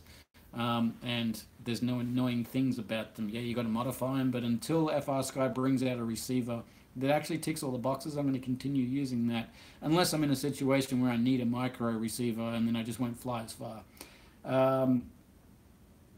Also, TBS Crossfire, is it worth buying? Well, only you can answer that. I can't tell you whether to buy it or not. If you want to do long range, then it's a good way of doing long range. If you're someone that feels that the latency change is worthwhile, then okay, it's worthwhile for you. Like a racer would probably enjoy the latency change to go from there. Long distance, it's going to punch further than 2.4. That said, it's running on 868 and 900 megahertz, which have legality issues in some countries if that's a problem for you. And also, those frequencies are very, very busy and loud frequencies. So I've seen a lot of people have problems with those frequencies in the city. So like out in the country, not a problem, but in the city you might end up having more problems and not be able to fly as far. It really depends on where you are. So there's positives and negatives. There is no one system, like everything, there's no one system that is king. What you've got to do is find the system that suits what you're trying to achieve and then set it up correctly and then know its limitations.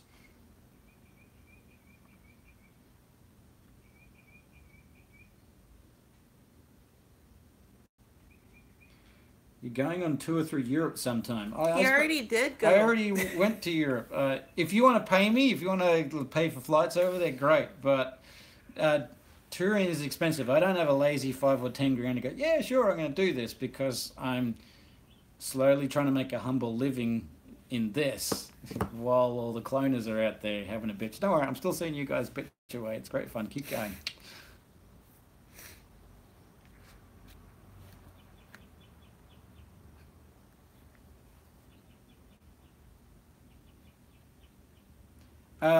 Guys, I'm not going to talk about steel. I don't care.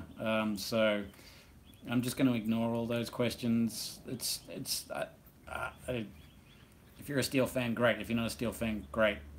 Make your decision. Chad, did you know about the blackout dude? If so, what happened to him? His name is Peter. He's from Brisbane. Was in our flying group when I started flying, and yeah, just another guy. There was all these rumors about how he got really sick and he couldn't do things. I don't know, maybe he had a cold or whatever. Here's the simple truth.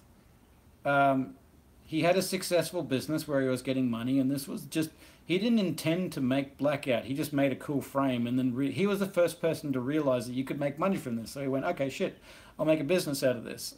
After a while of doing it, he got sick and tired of doing it and just stopped doing it. It's that simple. There's no. Unfortunately, the truth is a little bit more boring than the real than the fantasy stuff. But yeah, just got bored doing it, and he walked away. And he's still living in Brisbane. I don't know if he's flying quad still or not, or whether he's just completely given it away. I would assume that he's just completely given it away.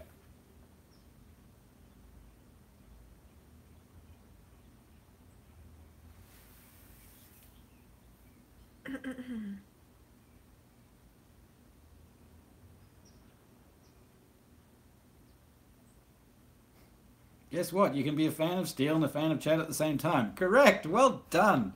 Prop Strike RC. Comment of the day.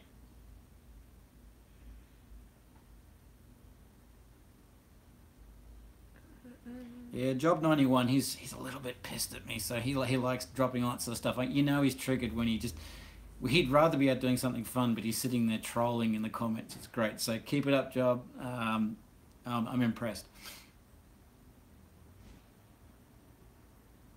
Hello from India. Just started with a KISS FC and you see it's a nightmare to wire up coming from an all-in-one. Well, that's what happens. If you're coming from an all-in-one, it's all on one board. If you're using separate components, then you're using multiples of wire. That's going to happen. I don't know what more I can say. How do you feel about the new lithium metal batteries? I don't really have a comment because it's a new technology and we have new technologies coming in all the time. At the moment, I think those things are like maximum 2C discharge, so they're completely useless for us. That said, when lithium polymer batteries first came in, they were only a couple of C discharge, and then the technology matured. So in time, yeah, it might be great, but we'll see. I've seen so many latest and greatest things come in that I don't even really hold my breath anymore. I just continue flying. I don't think we're going to get a big breakthrough in technology for still quite a while, but if I'm wrong, I'm happy to be proven wrong, because who wouldn't want double the flight time? Nick Parks, big fan, Chad. What's your plans with Rotor Riot in this channel? This channel is purely just a little passion project. I don't make any money off this channel. I don't really care what goes on here. I just post what I want, when I'm passionate about it, and if I'm not, I don't. What's going on with Rotor Riot? Still with Rotor Riot. I'm just waiting for the opportunity to do some filming with them whenever that happens. It comes down to a lack of funding to be able to get me there with those guys. So in time, I'm sure that'll change. What batteries am I currently using? I'm using... oh man. What? No. Is that the thunder? No. Here's my situation. In Australia, batteries are really hard to find and really hard to buy. So you use what you can use. These batteries were a good price on sale in Australia, and I've been using them, and they're great. My honest opinion on batteries is they're about 95% the same, and each batch is different. Are you breaking things? Sorry, that was my bag. Oh wait, no, it's right here. Look, there's a battery right here. I found a battery right here. So any of the bigger name brand batteries work great, and yeah. Here you go, this is what I use. I use the Dynagy Graphene 1300s, and I also use, I think they're the 1400s or 1500s, the orange ones. These are great. They weigh the same as the Thunder Powers. because they're graphene, they've got G10 plates to protect on the side, so they take a knock. They fly great. They've been very reliable for me. I'm not going to say that they blow me out of the sky for performance compared to other batteries, because pretty much all the batteries are the same. So yeah. Um,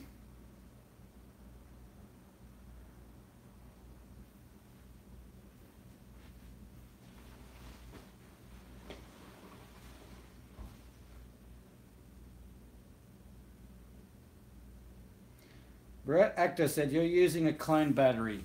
Of course I'm using a clone battery, because there's only a couple of factories out there that make these cells. Then companies buy these cells, they match them, they put a pretty little sticker on there, they choose the C rating that makes them think they're the coolest, and then they go and sell them and use marketing.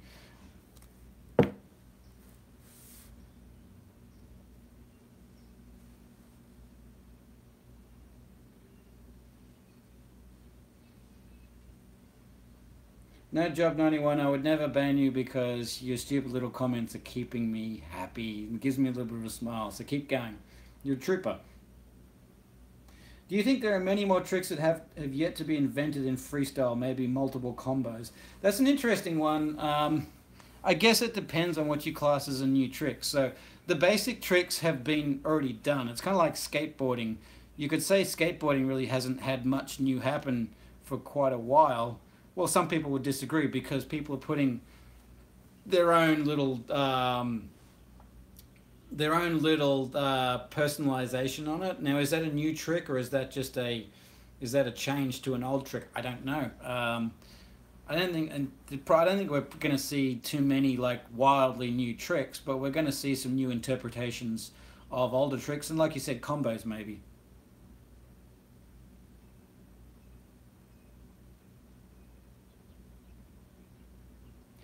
An idea for a super simple part for mounting antennas on drones. Who can I pitch it to? Not to sell them, but to get them to make it so I can buy them. John, if you want to send me a message, I'm more than happy. I'm sure Impulse RC is always looking for new ideas.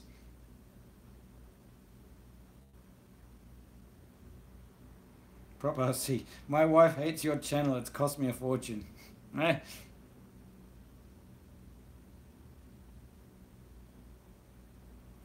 Are flying gliders as calming as they look, and how long have you been flying?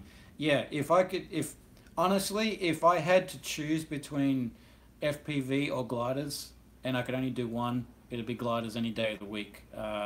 Gliders are amazing. They are calming. They can also be stressful. They're challenging. They're everything all rolled up into a box.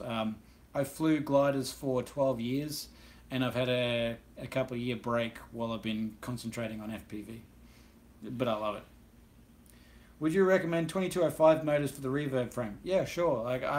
For me, it really depends on what you're trying to do. I like the power of the 2206, from 2206 to 2207, 2306, that sort of range. It just means your maneuvers are a bit more crisp if you're doing quite sort of flicky, precise maneuvers, but a 2205 will still work. Don't think that you can't fly with that one. Yes, I do miss flying gliders very much. Tattoo make the best value money lipos hands down.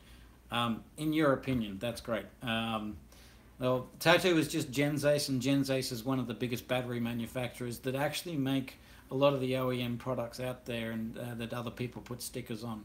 So a lot of these other companies might even be Genzace batteries anyway. Chad, I'm going to get myself a Reverb, man. What's the price on a bind and fly package? I don't have a bind and fly package at the moment. I am talking. I've got to talk to TJ at Flight Test about getting him to do a bind and fly package. You're probably looking at a fairly steep price, because that's what it costs to get someone to build it. I don't want to say a number because I'll probably be wrong. I would highly suggest that you build one yourself, because you are going to crash it, you are going to break parts, you are going to need to fix it. So if you learn to build it yourself and go through those frustrations and climb that hill, fixing it's going to be a lot easier. That said, I'm not going to stop you if you want to buy a pre-built one. That's everyone's choice. Just know that you're going to have to build it at some stage.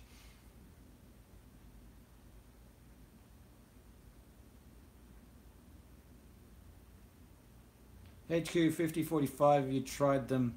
Are you talking about the V1S 50 4.5 by 3? If so, yes, I'm flying them, and I actually like them a bit better than the 4.3. Didn't like the 4.8s because of the flight time drop, but the 4.5 is that nice happy medium.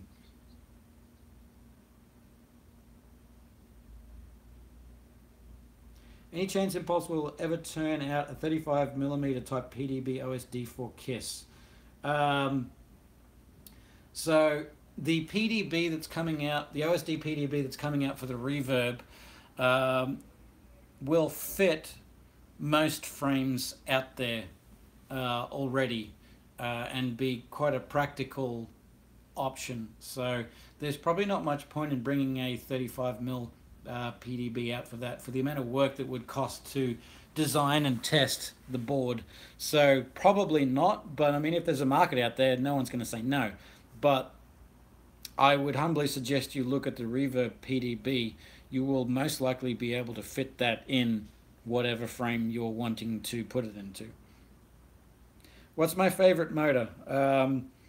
Well, I'm going to answer that in a biased way and just say I like the hype trains a lot because I had a fair bit to do with the design process, and they suit me well. But there are literally 20 motors out there that are very similar in performance. There's a lot out there. I got to test the new T-Motor F43 Pros. They look really nice. I got to set them to put on my next frame. But yeah, I don't test motors that much these days because it's all reasonably similar. It's just different color and a different shaped bell these days.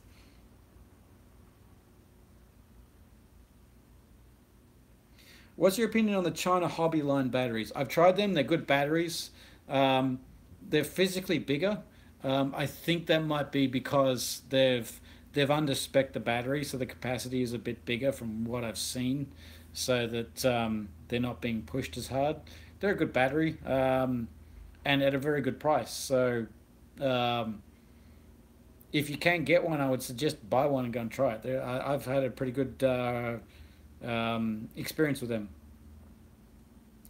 How about drone drop? Is it good value? Is that the like? Is that like those quad box and that sort of stuff? I'm the wrong person to ask for that because I don't understand why you guys would go and drop $50 on a box that you get random shit that like 80% of it is totally useless and you'll never use it. I'm more of a practical guy.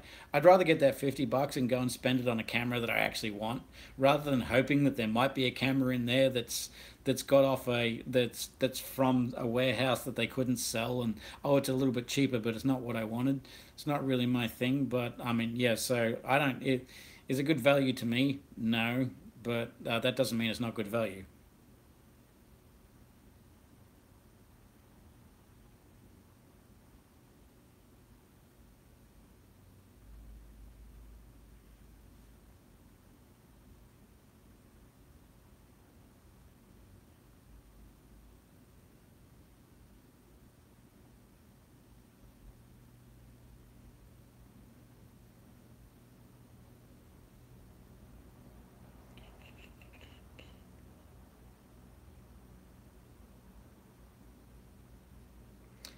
What props do you recommend? Once again, I'm going to be a little bit biased because I designed them.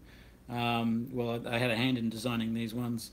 The HQ V1S 5 by 4.5 by 3 or the HQ 5 by 4.3 by 3 props. Can't go wrong with them. They're great.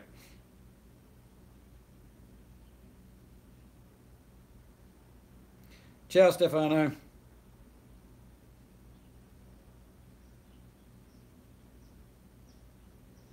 When is the PDB with the OSD due to hit the shelves? I'm hoping very soon. They did a last minute revision of the hardware where they put I think it's an F3 processor on there for more memory. So to future proof it because they're starting to run out of memory, I think they've got to just test that out. But it's pretty close to being done.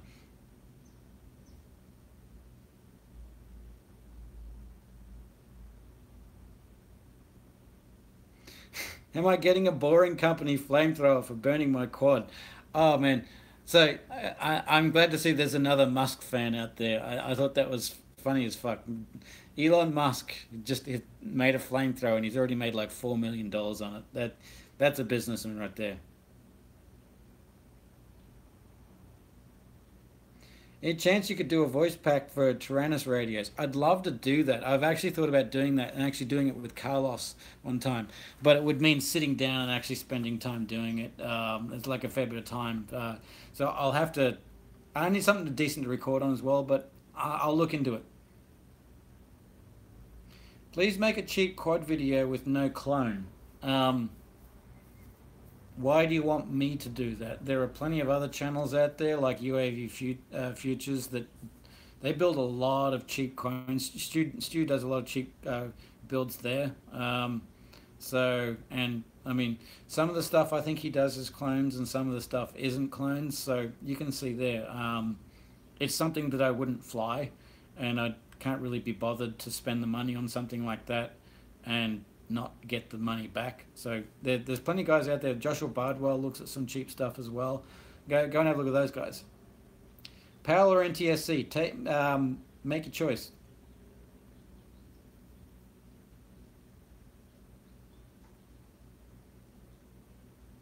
Have I tried Stretch Plus Frame? No, I haven't, and I honestly don't see the point. It's been proven time and time again that the motor geometry doesn't change. The big thing that I hate about a Stretch Plus, or even just a Plus frame, is now you've got a whole motor and a whole prop out in front of you. So if you like to fly freestyle, you've got that shit right in front of you in view, and I hate having stuff in shot. If you're a racer, now you've got a quad that's really tall, so you're more likely to hit the ground or hit the top of the gate. Tune your quad. It's the same.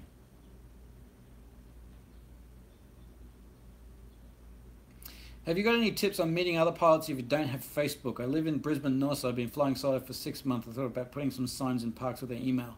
Zoldan FPV. Go on to RC Groups, and there are a number of groups on there. rcgroups.com, where people are hanging out. If you don't like Facebook, and by the way, good on you, go on there. There's a number of groups there that you can talk with people, or whatever, pardon me, frame you're using. There's a lot of people on there. Like the Impulse RC has like the Alien and the Reverb frame and the Helix frame. They either have all their own one there, and there's a lot of Aussies in there. So maybe get on there and just say hi and ask if there's any groups that you should join or something like that. And just get in there and just wave your hand around, and people will help you out. That's how I got to know the guys in Brisbane, by getting on those groups. What do you think the next big thing in FPV will be? I don't know. Most things have plateaued. I don't see a big difference in motor technology. I don't see a big change in prop technology. That's all plateaued. Flight controller, no. Receiver, radio, no. In the FPV side of things, maybe someone might crack the digital thing, but I don't really see that as being a big leap. Recording cameras, no. If I could ask for the next big leap, it would be batteries, but I'm not holding my breath, because I know that that's going to take a while.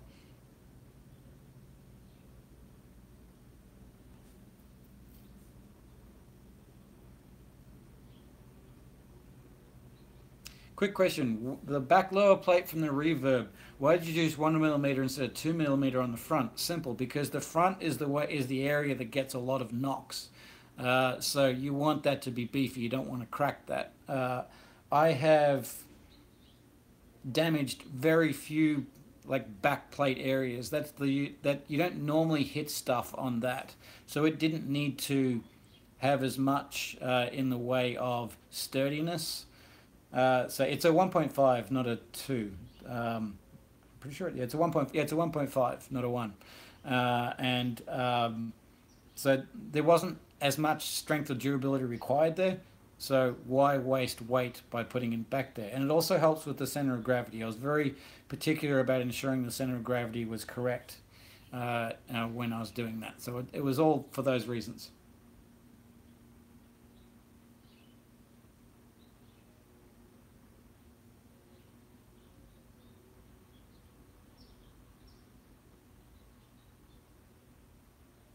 What do you think of the new 6S low KV coming?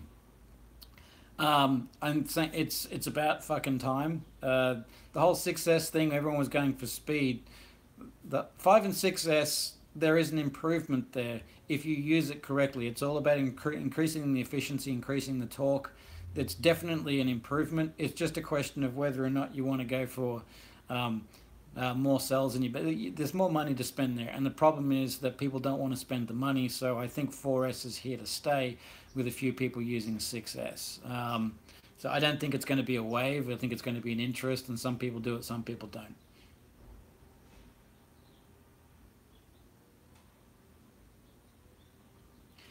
Does the Predator handle light better than the Eagle?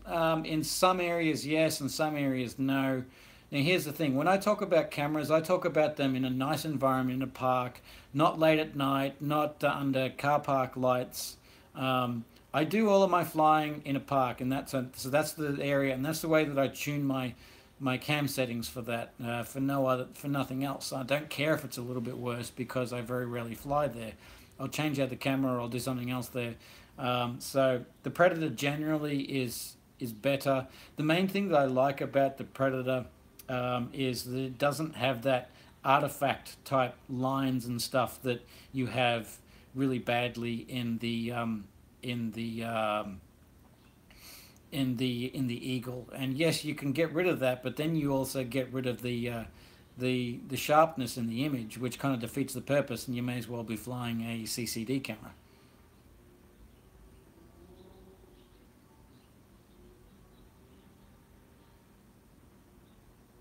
See you later, D Shank.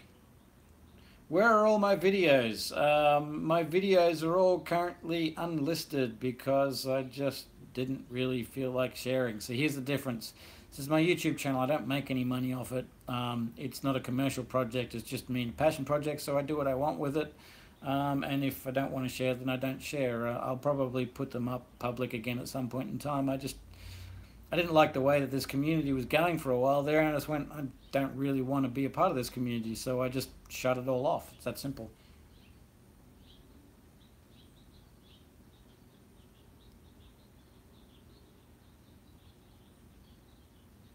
I broke the top back plate on my Reverb when I snapped an arm. It cracked the press nut. Well, yeah, if you do, you do. Like, at no point in time am I saying that this thing is unbreakable, but it's a balance of weight versus durability. And um, listening to the feedback out there of what other people have done, I think it's a pretty good balance. We'll know in time as to whether or not there's any areas that we need to beef up, and if we see a pattern happening, then we will certainly work on beefing that up. But yeah, it's a balance. There's no such thing as an unbreakable quad. If we did design an unbreakable quad, no one would want to fly it.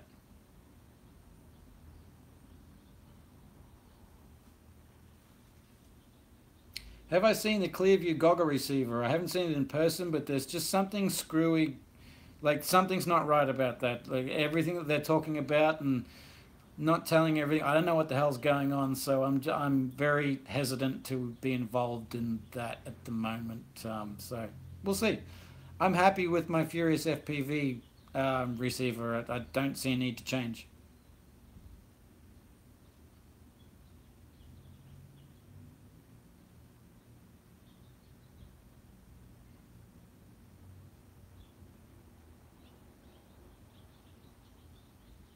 I see a lot of arguing going on here about 6S versus 4S. Go and try it. Stop arguing about the figures and go and try it, and then make your own mind up. If it works for you, great. If it doesn't, then don't use it.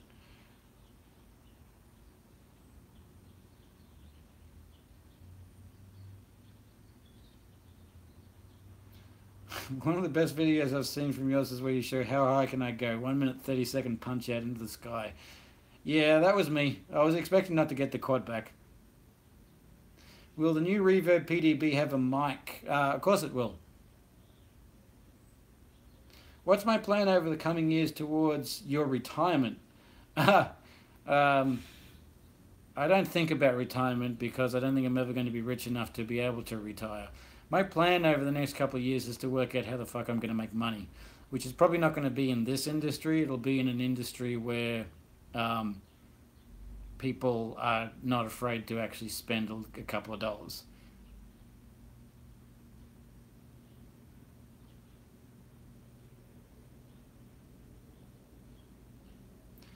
Kind of new to the community. What direction are you referring to that caused you to step back? The hate on social media, the negative comments, the fanboys jumping in sides and wanting to decapitate someone else because they don't use product X. Go fly, go have fun. It's embarrassing to be in this hobby at times when I read that kind of stuff, and it's good to see it's dying down.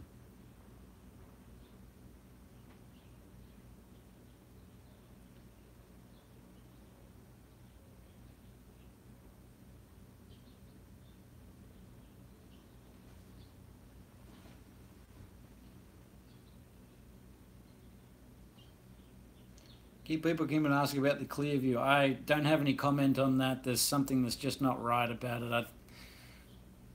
Yeah, when it comes out, I'll comment. But yeah, what's your camera tilt angle? 30 degrees.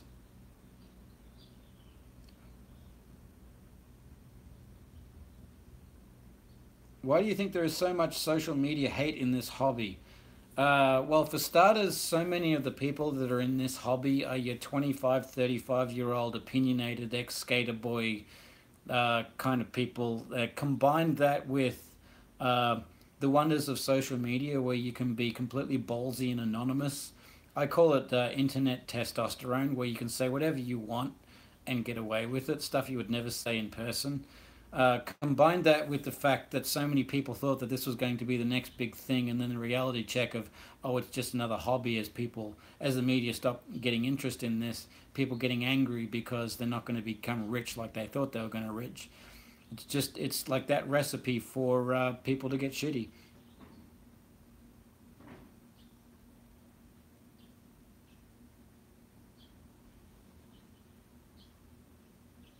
Okay, cool. Yeah, no worries. Yeah, sorry. I maybe I took it as a complaint. Yeah, thanks. Yeah, cool. Yeah, I've broken front plates, back plates, arms, top plates in my testing, and it seemed like a pretty good balance to me in that kind of thing. So yeah, it's very hard to gauge that. Another video over the water, please, like removing oneself from the one equation. I don't plan to go out and make videos. I don't make videos for the sake of it. If something comes up or I'm passionate about it, then I'll go and make it. But that happens when it happens, and I try not to push it. How long have I been flying FPV? I started at the start of 2014. What am I using for long range flight? I haven't done much flying at all in the last 6 months, and very little long range flying. The long range flying that I'm doing, I've just got a random 6-inch quad with random gear in it, and it's just got an immersion RC Ghost prototype in it that I've been testing, and yeah, I just go and fly that.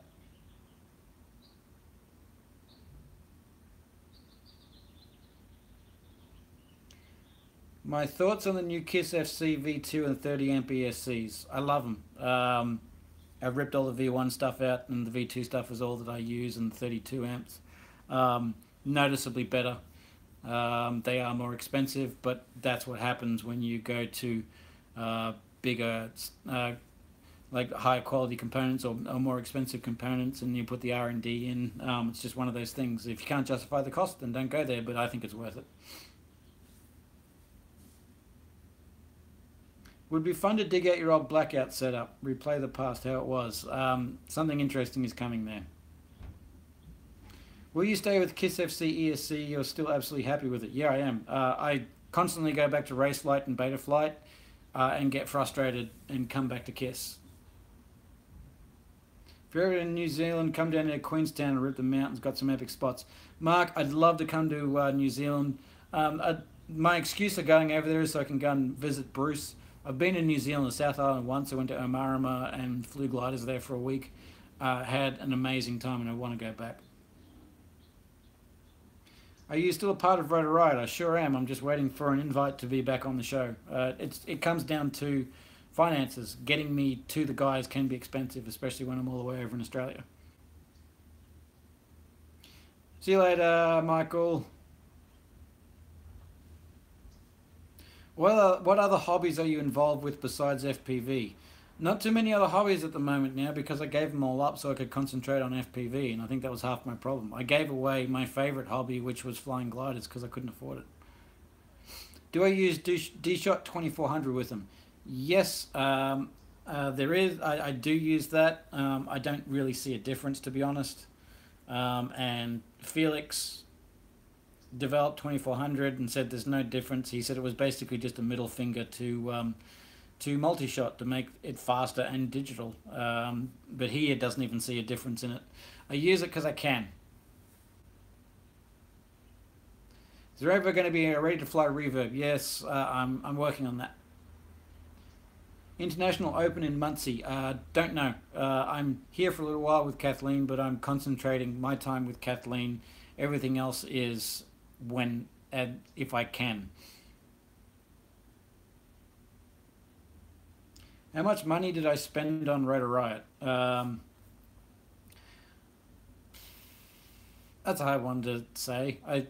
While I was with the 2 years while I was actively with Rotor Riot, I think I worked out that I spent somewhere in the order of $50,000 to survive of my own money, something like that. So, and at the same time, like basically getting nothing because I couldn't work. I was just doing little side projects here and there. So in that time, I spent more money than I got.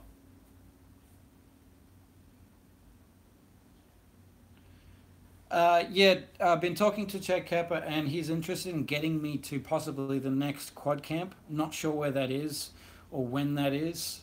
But hopefully if things line up and I can get there, I'd be more than happy to get to the next quad camp because they look like fun. And that's where, I think that's the heart of what FPV is, getting together and helping people and having a good time. I've just been told I'm 2 hours, so I'm gonna get to the bottom of these questions. I'm gonna go. 30 minutes. Yeah, I was only supposed to be 30 minutes. I'm gonna be in trouble again.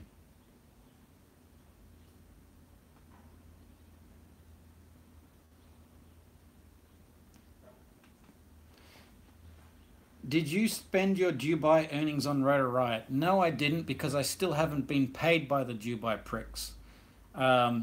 There's still a few people out there that still haven't got any money.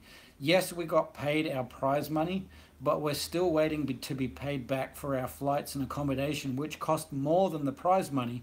So we're still in the negative when it comes to that trip. So no, I haven't been paid for that, and I don't ever expect to get paid for that because those guys don't fucking care about us. Have you heard anything about ProShot? I know all about ProShot. Here's the real simple side of ProShot. ProShot is a simplified version of D-Shot for ESCs that couldn't run D-Shot, so it's not as good. There's no reason to use ProShot.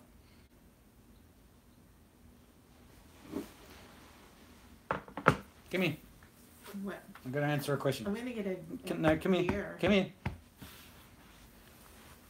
I'm just trying to get a beer and he's... What? This was a requirement. This is a requirement? Had to see the missus and I had to give you a hug. Who said that? Muchas. No, muchasas. I can't pronounce that. I'm terrible with names. Yeah. Are you happy now?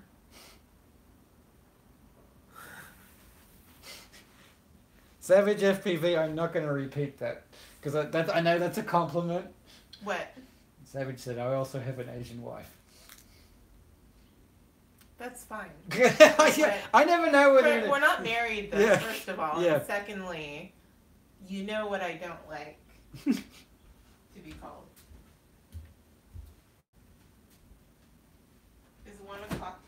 for a beer. 1 o'clock is not too early for a beer. All right, guys. I've done my ranting. I've pissed off all the clone fanboys. The trolls have done their best to annoy the crap out of me. Thank you very much for all those trolls in there that did all those hateful comments. You made me once again feel alive, and it's good to know that I'm pissing you guys off. For everyone else there, I appreciate your time and putting up with me talk about random stuff. I hope I answered some questions to you guys, and yeah, maybe some comments in the comment section of this video of anything in particular you guys want to see. The Patreon guys, once again, some comments. If I can tailor some stuff, I'll do some shorter stuff just for you guys. I'm not one to promote it because it's just not me. But I have a Patreon under Final Glide Oz. If you want to put towards anything that you'd like to see me do or help me out, then be much appreciated. I don't make much out of this, just skimping by. But yeah, dude, that's my once every 6 month promotion of my Patreon, Final Glide. And Kathleen, I'm going to promote Kathleen's Patreon as well. Kathleen's Patreon, which is Sex, Love and Drones. Yeah, I think so. Yeah, it's Sex, Love and Drones. I've got a bet with her once again that that by me mentioning it here, she's only got one Patreon, which is Jeff. He's a really nice guy. Well, shout out to Jeff. But I made a bet that by me mentioning her Patreon here, that she's going to get at least one more Patreon. So if you really want to make me happy, even if you put $1 across, not even to mine, put it into hers instead, you'll make me happy. So anyway, guys, thanks very much for listening to me ramble. 223 people still after 2 hours. Maybe you should just go for 24 hours again. Well, that's do you guys want like a 24-hour a 24-hour live feed? I'd have to hook it up so maybe I could get a number of people in, because I don't think even I couldn't talk for 24 hours. I think you can. No. Well, maybe I could, but even I don't want to listen to myself talk for 24 hours. Oh crap! Everyone's saying yes. Yeah. So yeah, maybe we'll look at that, but we'll do that. It'll be like a telethon. I'll sell my soul for Patreon we'll supporters. Have people come to the house, and then they can be guests. There we go. There we go. We can have guests. We can have guests coming. We should get Carlos. There we go. Would you like Carlos to come and visit? We can do a live feed. We'll get Carlos. I'll get Mindless FPV. I know you're probably listening, Mindless. We can get Johnny. Well, Johnny. Team Legit. Yep, Team Legit. We'll get all these guys on here. We'll see how we go. Tommy. Yep. Yeah, and there we... Oh, crap. They're like... Nah, people really want this now. Yes. You're welcome. You're welcome. Damn it! This is gonna be hard work. And it'll be like the Ding Dong Show, whatever, from like the 50s. Do you remember that? The Ding Dong Show? That sounds rude. No, it's like Who's Coming to Dinner, or something. There you go. Wait, but you've got to cook up some nice food. Okay, I'll make dinner. Not for 20. I'm not gonna cook for 24 hours because I have to work. We'll do it on a weekend. But we can get whenever Tommy's back. Maybe we'll drag him. Yeah. Sounds good. Carlos. Done. We'll have Carlos bring. All right, I'll work on something. Calvin. Yeah, I'll work on. Yeah, I'll work on something. We'll see what we can do. And yeah, you've all got to be Patreon supporters though, and put $50 a month in. That's all I'm asking. No, I'm kidding. It'd be nice though. But anyway, no, we'll see what we can do. And 24 hours is a lot of ranting. I'm just letting you know, guys. We'll see how we go. We can do building. There we go. Yeah. I've got a couple of reverbs to build. Kathleen's got to build her reverb. So if you want I'm going to tell you what we're going to do for 24 hours. So we're going to build stuff. We're going to eat food and drink. And we'll have people come over. Okay, you're going to see some serious entertainment because Kathleen wants to build her reverb. I bought all the electronics for it, but she's like, I have to build this one. If you've ever seen us build together, no, this is what happens. We end up throwing electronics around. Well, because we fight because she's got a flight controller and she's not that practiced at soldering, and she's going to destroy an expensive flight controller. And I'm like, look, just let me do this one bit, and then we end up fighting. I'm sure you guys can imagine that he just wants to take it over once we start.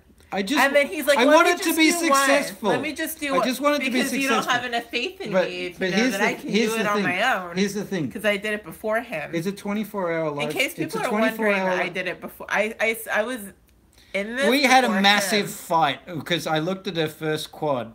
And it was like, that's a good quad. Here's the things that we need to improve. And she basically took that as, this quad is shit, and everything that you've put in. He did say that. No, I didn't. No. Yeah. No. You're like that's we almost cute. we actually broke up. We broke up arguing over 4-inch versus 5-inch quads. And ready to fly quads. Yeah. Which we still. Yeah, we still argue. Fight about it. We still argue over it. So the chances of us breaking up and getting into a fight and yelling at each other, that'll probably happen. So everyone that always wishes, they're like, oh, I wish my girlfriend, no, you don't wish that, because what happens is I am so freaking supportive of this one. And then you rage quit. If you say one negative thing where you just go, look, that wire just needs to be resoldered. Let me just demonstrate it to. She loses the fucking plot. No. And then like the ESCs go fucking flying. She goes, that's it. I'm done. No, it's because you're like kind of like pretentious and snooty, and everything's like your way or no way. And so if I don't do it the way you want it, then it's like I'm not doing it right. You guys can agree with that. She just said to me, she goes, everyone agrees. Can you with show me how to build a quad? And I go, cool. No, I'll show you how to build a quad. Said that. And then she goes, no, I don't want to do it that way. I'm going, you asked me to show you how to build it. Okay, so quick change of subject before we go. We realize that this is a 24-hour. So if it's a 24-hour live feed, and all of you guys put in $50 on Patreon, that means that you guys get to watch us in the bedroom. No. Yeah. Nobody wants to see. Yeah. I don't even want to see that. No. Okay. But we'll get cool people, cooler than us. Yeah. And we'll have, break times and whatever so you guys can eat. So we're going to try. We're going to see. We might even have to just go on the road and go to them. No, they can come here. They're all local. Tommy's not local. Tommy's on the other side of LA. Hour away. He's an hour away. So there's an Orange County bubble, but we can't drive to Orange County. Why not? Because we're doing 24-hour. Wait. I know. We can convince Tommy. We'll say. I might actually get jealous of this. I'd say, Tommy, you come over if Mindless brings you over in the Ferrari. He drives you. Yeah. You can't tell everybody what car he drives. What? Well, Tommy can drive Mindless over in his Mercedes. Nice car. Yeah, go cruising. How about they drive me around? This is why I'm jealous. He'll be sitting there going, screw the 24-hour live feed. I want to go and have some fun. Yeah. So, anyway. Does this sound like something you guys want? Can they do thumbs up like the other one? No, it's not that one. Just wait. There's lag here. Watch this go nuts. But they can't, happy face it? Yeah. Here it comes. That's your version of happy face. Or the jellies. I think YouTube has, the little jelly people. They look like jelly candy. So I think that's a yes. God damn it. You've made me do work. Okay. Awesome. Well, there's your thumbs up. Yeah, I'm in LA. Oh, I need friends. Who else is in LA? We're going to go flying today. Yep. If you're in LA. Yep. We're going to go and find a park after this and go for a fly. We're finding a park. Yep. Very unsuccessfully finding a park. We're going to try. So, anyway, guys, look, I said I was going and I'm still here. But, yeah, thanks very much for hanging around. We're going to work on the 24-hour live stream thing, and I'm guessing it's going to be on a weekend. Next weekend, you've got your son. Not next weekend, but the weekend so after. It won't be next weekend, but probably the weekend after, because we need the time to be able to do it, and the weekend's going to make it practical to do. So we'll see what we can do, and we'll go from there. So anyway, guys, thanks for hanging around. Appreciate it. We'll just shoot more of the shit on another stream. And if you guys, while I'm here and I've got internet, maybe I can make this into a Friday night or a Saturday thing or something like that. Let me know how we go, and we'll go from there. But anyway, thanks very much, guys. Bye. Ciao.